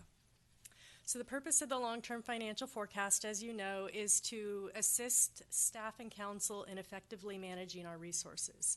The forecast is to be used as a high-level planning tool, and it is a framework for our short-term and long-term decision-making based on the best available information we currently have. So similar to a budget, it's always a moving target, but this is what we have now. You aren't meant to be able to read the forecast itself over there, I wanted to point out to you. It's quite small, yes. So again, this is an update to the July forecast. We'll be bringing back another update to you in the late summer, early fall for the assumptions and forecasting for the fiscal year 2019. So this is based on the fiscal year 18 adopted budget and prior year actuals. The personnel allocation is stable, meaning there are no changes to what's currently in existence, and current service levels are preserved in this particular model. Generally, overall, there's a 2.6% increase on here, which is based on the Bay Area 10-year CPI. In this forecast also, I just wanted to point out that your reserve policies are encompassed within this, and so you are in compliance in this forecast with all of your reserve policies. And I'm going to go through this quickly given the late hour. These are the assumptions that were in the original forecast. Here are the revenue assumptions. These have not changed from what you saw in July. There are some increases here throughout for sales tax, property tax, and other department revenues is a little bit smaller this time at 0.5%. And on the expenditure side, most of the assumptions are also very similar. The one I wanted to point out to you that has been updated a little bit is in retirement. Some new information came in from PERS, so we did update that a little bit based on the Bartell, the actuary assumptions that you received earlier in the year, also blended with the new CalPERS information. So here are the updates, just sort of in summary to what you saw in July. The year-end results for fiscal year 17 are in. They're a little bit different. The parking fund has changed. The way that that's structured has changed. Infrastructure contributions are a little bit different. Transfers in and transfers out have changed. They've actually been added to the forecast. And we've also included pension trust use. And so I'll go through these in a little bit more detail. Year-end results, when you saw the forecast in July, the net operating surplus was estimated to be $5.15 million, and now it is $2.78 million. The Parking and Enhancement Enterprise Fund, which I think I'll just call the Parking Fund from now on, was changed in December. The council made a decision to right-size that fund, and so that generated a net general fund loss of $1.3 million. And in infrastructure, there was a decision made by council in July to increase the contribution to capital programs. So that is now a 2.5% of expenses that's allocated there, and so that increased, so for the current fiscal year, $462,000 additional contribution to capital. But that will be effective next year. Transfers in and out were added to the forecast. This basically gives you a better idea of what's going on with the revenues and expenses. When you do the in and out, net expenditures actually have an impact on the forecast on the general fund piece. So it was important to go ahead and include this step in here. But it did, again, have a negative impact. And the irrevocable pension trust fund, which you have approved this evening that we get moving on, is also now included. So the pension trust fund is used to soften or smooth CalPERS costs over the course of time. Those are programmed in there for use for 10 years from 2024 to 2034. And this table provides you with a sort of overview as we move from 2017 down to 2027 of what the surplus and deficit looked like in July in the first column. In the middle column is what was presented to the Finance Committee in December, and that one does not include, the middle column does not include use of the pension trust, and the last column over there does include use of the pension trust. In the little box down there, you can see the changes to the deficit as we go through to 2027 with that use. So we are looking at a deficit for fiscal year 19 of about $844,000, and with the use of the pension fund by 2027, it'll be about $5.58 million.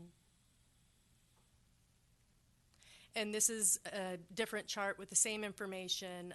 The dark blue bar shows the surplus and deficit without the pension trust use, the lighter blue with the use, and then that gray line up above is the CalPERS cost. So you can see how those costs are driving the deficit going forward.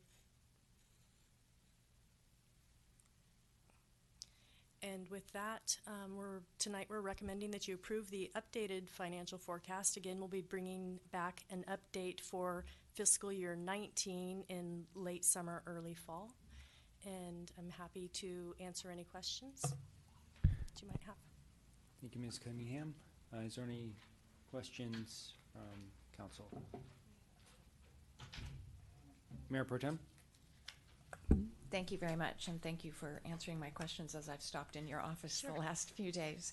So I really appreciate the depth of detail, and thank you. I know you've been working with the Finance Committee as well as has other staff previously. So I looked at this from 8 years going forward. So could you go back to the chart with the 3 columns? That one? So we are in the second row, which is fiscal year 18, correct? Does this work? Yes. And then, so the budget cycle we are about to begin and must adopt by the end of June, and it must be balanced, yes, is fiscal year 19-20, and then another 2-year budget cycle, 21-22, then 23-24, and then 25-26.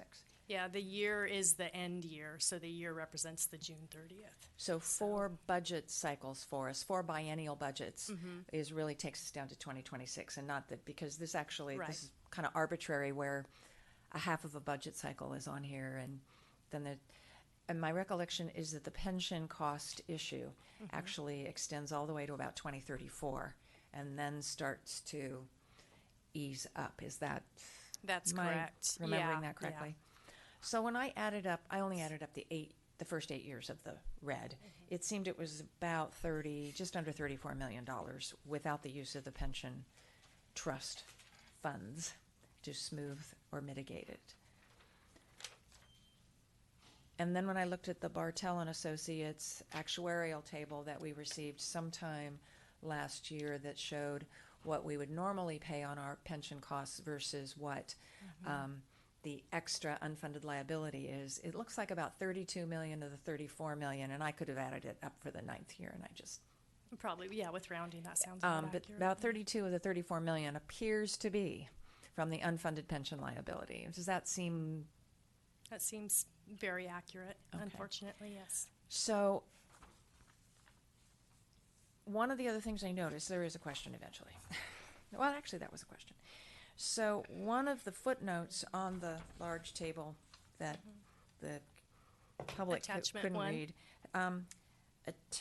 item 4 says so for in about a year, we have our expenses actually dropping by 1.9 million due to the general fund loan, to the safety side fund being repaid. And correct. So that triggered I was here when we made a loan from about 6 reserve categories to pay off the PERS safety side fund. And among the places that we borrowed from was a $4.7 million PERS reserve that we already had. So that's been essentially at zero for a while. And the payback table said that that account would be paid last.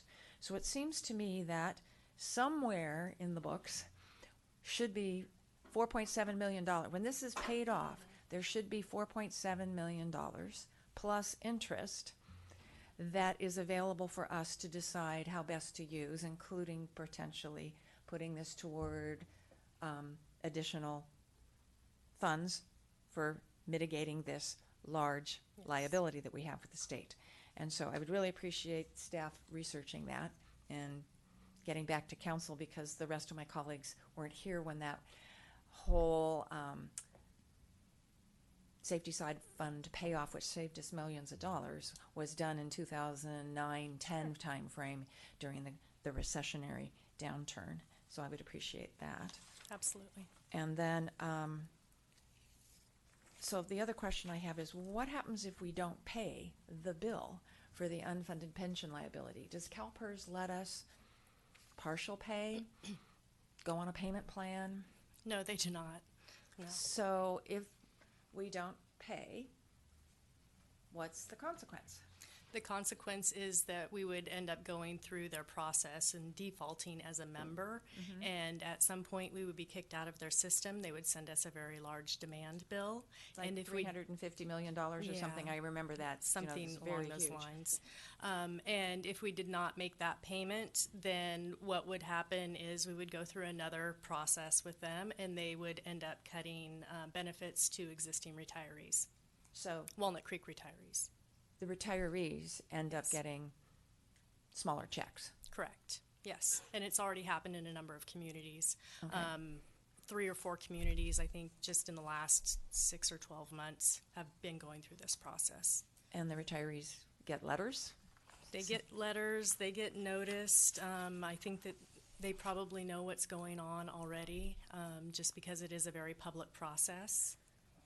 So at some point, yes, their checks are reduced. Okay. And so- some significantly, depending on how long they've been with the agency that is defaulting. We don't want to be them. Well. Any other questions? Seeing none, I'll open up for public communication. All those wanting to, we're all staff in here. Any staff want to step? I'm sorry, we do have one community member. Yeah, sure. Sorry, trying to make a bad joke. Anyone from the community wanting to step forward to make a comment on this item? Seeing none, I'll bring it back to council for any additional questions, comments. I'll start with Ms. Haskew since she's on the subcommittee. So we had some discussion. Your mic. That's the first time I've forgotten that. We had some discussion about the fact that there is more likely than not some distortion in the 10-year forecast, in that when we get to a place where we're budgeting and the budget number is a negative number, we have to back into a break-even budget. Back into a balanced budget, Yeah, yes. and those changes would then go forward, whatever they were, they would have an impact on reducing, in the long term, the amounts that we were maintaining. Slow the crash. We'd slow the crash. That's, yeah, right. And at some point, maybe even get to a break even on the crash. So that these numbers are excellent planning numbers. They're, the further out we go, the less solid they are. Correct. But we need to remember that this particular tool is a tool. We're not aiming toward exact numbers. We're not saying that in this year we are going to, within pennies, have a $5,580,000 negative budget. And so I think we all need to keep this in perspective. The other concern I have is that we are so focused on the impending storm and this, that I'm afraid we're going to take our eyes off some other balls that we need to pay attention to. And I don't know what those balls are, but when you only aim to solve one problem, you're going to probably create other ones that aren't expected. So I will support that we move to accept this long-term budget, but I remind the council, financial forecast, but I remind the council it is a tool and not an exact science. Thank you, Ms. Askew. Mayor Pro Tem. Again, thank you very, very much for all of the work on this, and I agree with my colleague. This is a planning tool. It is always good to know what you see on the long-term horizon so you can plan accordingly. And yes, it also occurred to me that whatever we do in this next 2-year budget cycle in order to close the immediate gap, which is very predictable, that that will have the long-term effect going forward against those future numbers, and then we get new numbers for the next 2-year cycle, and it just keeps rolling forward. So I will support this. I think the, sort of interrupt, but I think the city manager. I could wait until after the other council members speak. I just wanted to add a comment or two towards the end. Okay. I'm Mr. moving Carlson. toward the mic. You're third this time. I know, I couldn't believe it. First, I want to thank staff for all the hard work that they've done. I mean, this is a very important document for purposes of our plans and going forward. You heard me say that with respect to our last item, that the long-term financial plan ought to be a criteria that's used in conjunction with that, and I firmly believe that. I agree that the long-term financial plan assumes very conservative assumptions. These types of documents are supposed to do that and present potentially a worst-case scenario. But I think what it does is it does show us that we are going into a more difficult period for purposes of budgeting. The extent of that we'll see as the years pass and it develops. A lot of uncertainties with respect to it, but again, I think it's I certainly will move to, be glad to make the motion to approve this, because I think that it's what we need to be looking for, and I appreciate the fact it's very conservative, and I want to express appreciation to the Finance Committee for doing such a fine job on it. Thank you. Mr. Wilk. Really no further comments. Again, thank you, and it's a good and sobering and cautious look at it, and I appreciate that. Thank you. City Manager. And just a few comments, if I may. First, I do want to thank Amy for her work on this. She's been on the job all of 1 month and is jumping right into the game here. As I think you've heard us mention in other forums, at times we have a brand new financial system. We are implementing a brand new budget system and are entering an era of constricting budgets. So it's quite a time to break in our new Administrative Services Director, but I think she's off to a great start. I just wanted to add as well, in terms of staff, where we go from here with this, if your council adopts this, is I really view this as the first step of the budget process. Based upon the outcome of the Finance Committee earlier today, we will be bringing additional information in the coming weeks that are more specific to the 18-20 budget cycle. And as noted, this is a planning document. We know it's not precise. It is inevitably wrong because there are a set of assumptions. We don't know which direction it may be wrong, and that may change from year to year.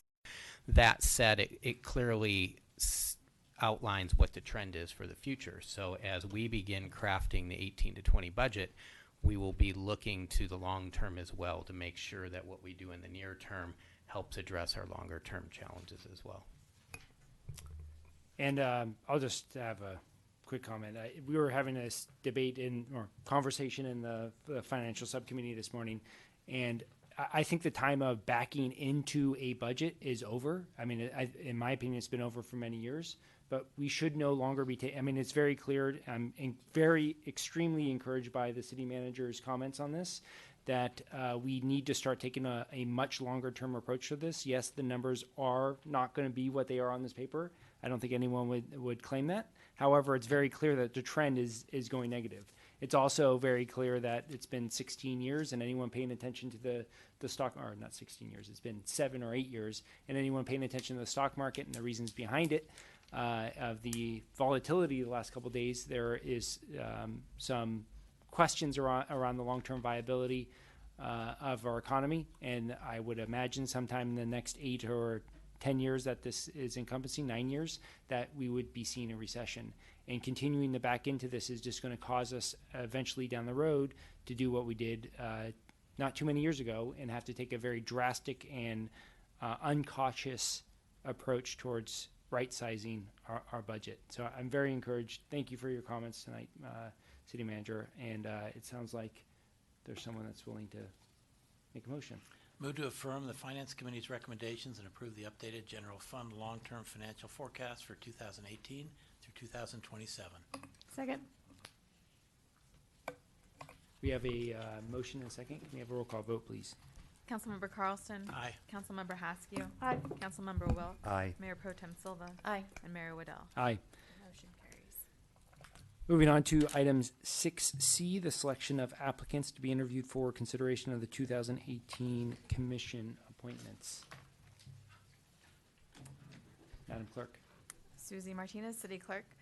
This biennial commission recruitment process, we had 7 openings, 1 each on the Arts, Park, Recreation, and Open Space and Planning Commissions, 2 openings on the Design Review Commission, and 1 opening each for a Walnut Creek representative on the Contra Costa County Library Commission and the Contra Costa Advisory Council on Aging. We received 7 qualified candidates for the Arts Commission, 9 qualified candidates for the Pros Commission, 6 qualified candidates for Planning Commission, 5 qualified candidates for the Design Review Commission, and 3 qualified candidates each for the Walnut Creek representative on the Library Commission and the Advisory Council on Aging. At this point in time, it's council's standard practice to ballot and select who they would like to interview at your next meeting set for February 20th. And in the past, council has set a standard of interviewing 3 candidates per opening. So I have ballots if you'd like to ballot at this time or provide other direction to me. The choices are to interview all, interview a select few, or direct the city clerk to go back and reopen the recruitment and try to find additional qualified applicants. Or, of course, a hybrid alternative, as you see fit. So I'd imagine we're not going to select the last one, or the second to last one. So as it relates to all of these openings, how many would the council like to interview? Let me just quickly ask, are we talking about doing the interview process like we'll interview 3 at the same time and ask the question? Okay, so, or whatever it is, 2, 3, 4, whatever it is. Okay, then I would prefer selecting 3 from each of the commissions and then just interview 2 from the aging and the library positions. We have 2 openings on design review. We might interview 4. Oh, so maybe 4 in that instance. So I would like to point out that this is possibly 3 hours worth of interviewing, even if you do them as groups. And I just want to throw in that we do have a meeting next week. And while all of us are not here, is there a possibility that we want to discuss of doing even 2 of these groups next week and then the rest? And even though all of us aren't here, I wasn't here 2 years ago. I was away for the interviews. And so, but I don't know how we're going to find 3 hours and have a thorough conversation on cannabis, on guardrails, guideposts, as well as everything else. I mean, I really want to, and we have closed session items that night and other, so I just wanted to throw that out before we get started. So before we discuss scheduling, can we get a concurrence on the 4 and 3? I'm good. So we have 4 and 3. Oh, and the suggestion was 2 for each of the county. And can I just remind you, this also establishes you want to establish the eligibility list for the next 2 years. I have no problems. If you want to do 2 on the last 2, that's fine. If you want to do all 3, I don't think it, to me. I don't think it'll add much time. It's an extra 10 minutes. Doesn't matter. That's fine. I would actually then suggest that we move to 3 next week and then 3 the week after, rather than 2 and 4. I think it'll be under a function of who's available, but, I mean. I'm looking to the city manager. I mean, I have no issues with it, but. It really depends upon your council's schedule. We are planning for the retreat next week to begin at 1:30. I would think that I hope we would be done by about 4. We could schedule these for, say, 4:30. Even 2, 4:30, and then 5 o'clock, we'd be out of here by 5:30, 5:45, and then we'd only have 2 hours worth to do. Everybody's smiling. This is gallows humor here. I mean, you could split it if you want to do more next week and use a little more of the time, but I defer to the mayor. A lot of this has to do with booking, right? So we understand that we want to do divided. We'll coordinate, but I mean, a lot of it's going to have to do with who can show up and who can't, and we'll take that into consideration when we're planning this, if that's acceptable. We'll try to to the best of our ability, we'll break it up into 2 digestible as much as possible chunks. Yep, good. That's fine. So we have 4 and 3 for all the, I guess we don't have to vote on the last 2, aging and library. So it's 4 for design review and 3 for the remaining commissions. We in agreement? Yep, that sounds good. Madam Clerk, I assume that you have some ballots over there? So are we doing this as we have done in the past? As I recall, if there are a clear 3 people, in the first round, then that's done. If there's one clear person and a lot of smatterings across the rest of ties, then we have to keep going around and around until we get to 3. Yep. Or potentially agree that we can't agree and go to 4, but.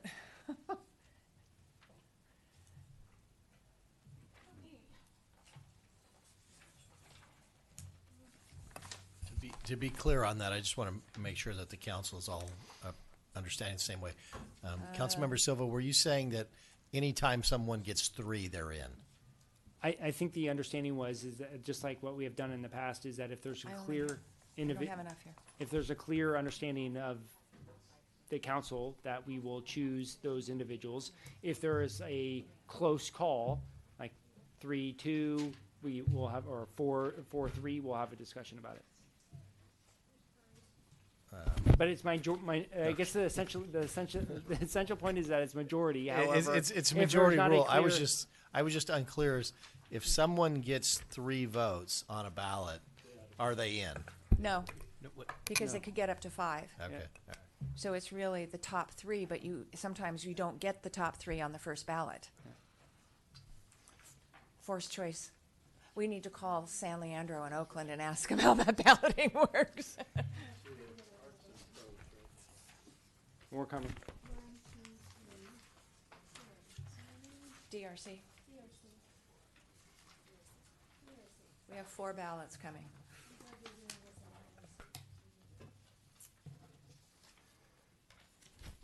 No, one more.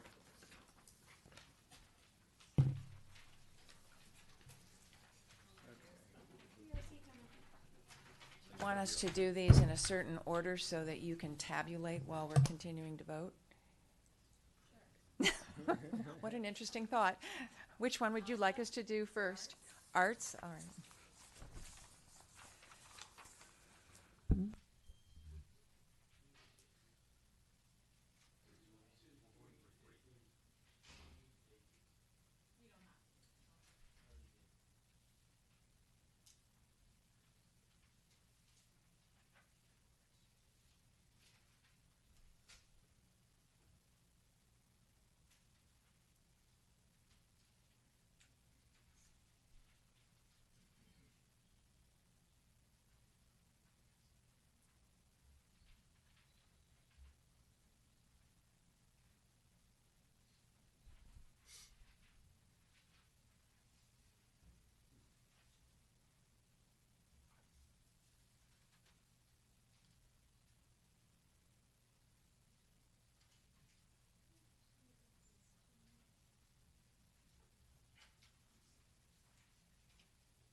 Madam Clerk, you have added up the ballots. Can we have the results, please? So for the Arts Commission, we have Fritz Brunner with 4 votes. I'm going to butcher these names. Asmin Klober, 3 votes. Linda Fleming and Ellen Osmondson, 3 votes. And Linda DeVito, 2 votes. So you want to interview the top 3 or the top 4? Can you give the numbers again? 4, 3, 3, 2. 2. I would One, suggest 2. doing 3. That'd be our recommendation.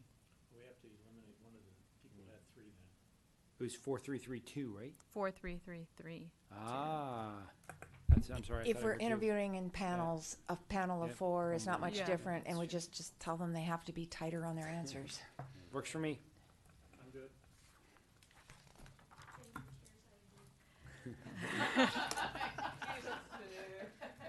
Design review. Design review. For design review, we have Casey Case with 4 votes, and then 5 votes each for Yen Chen, David Myers, and Carlos Villa. Looks like we have our answer. And you need 2. You're appointing 2. I think We're we there. just do the 4. Yeah. So we'll do those 4.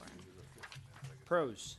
Pros, we have 4 votes for Barry Mendelson, 3 votes each for Michael Maloney and Arthur Aller, 2 votes for Casey Case, and 1 vote each for Adam Hiles, Fritz Brunner, and Caden Bear. Looks like we have 3. We had top 3.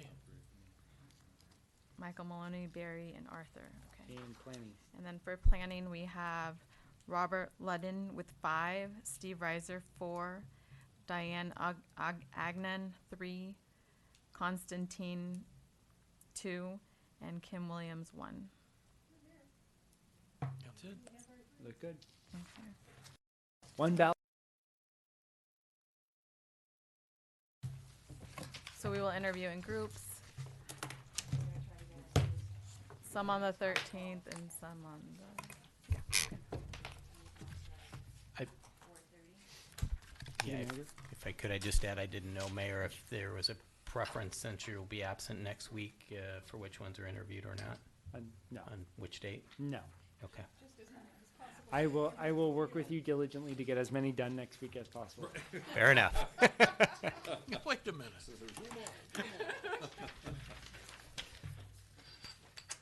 So having concluded the business on that item, I have the unfortunate honor to close the regular meeting, or adjourn the regular meeting, in the name of James Herbert Abell. James passed away on January 13th, 2018. He was a Walnut Creek resident and was very active with Walnut Creek Little League and served on the Transportation Commission. James' contributions to the city are appreciated and will be remembered. On that said note, I adjourn the city council regular meeting, and I open up the concurrent special meeting of the Walnut Creek City Council and the successor agency to the former Walnut Creek Redevelopment Agency. As this will be a closed session item, I will take open communications downstairs. Under California law, public comments at special meetings are limited to subjects only on the agenda. Seeing no one in the audience to provide comment, I will close that item, and we will. Oh, I thought someone came in. I will move to item 2, closed session upstairs.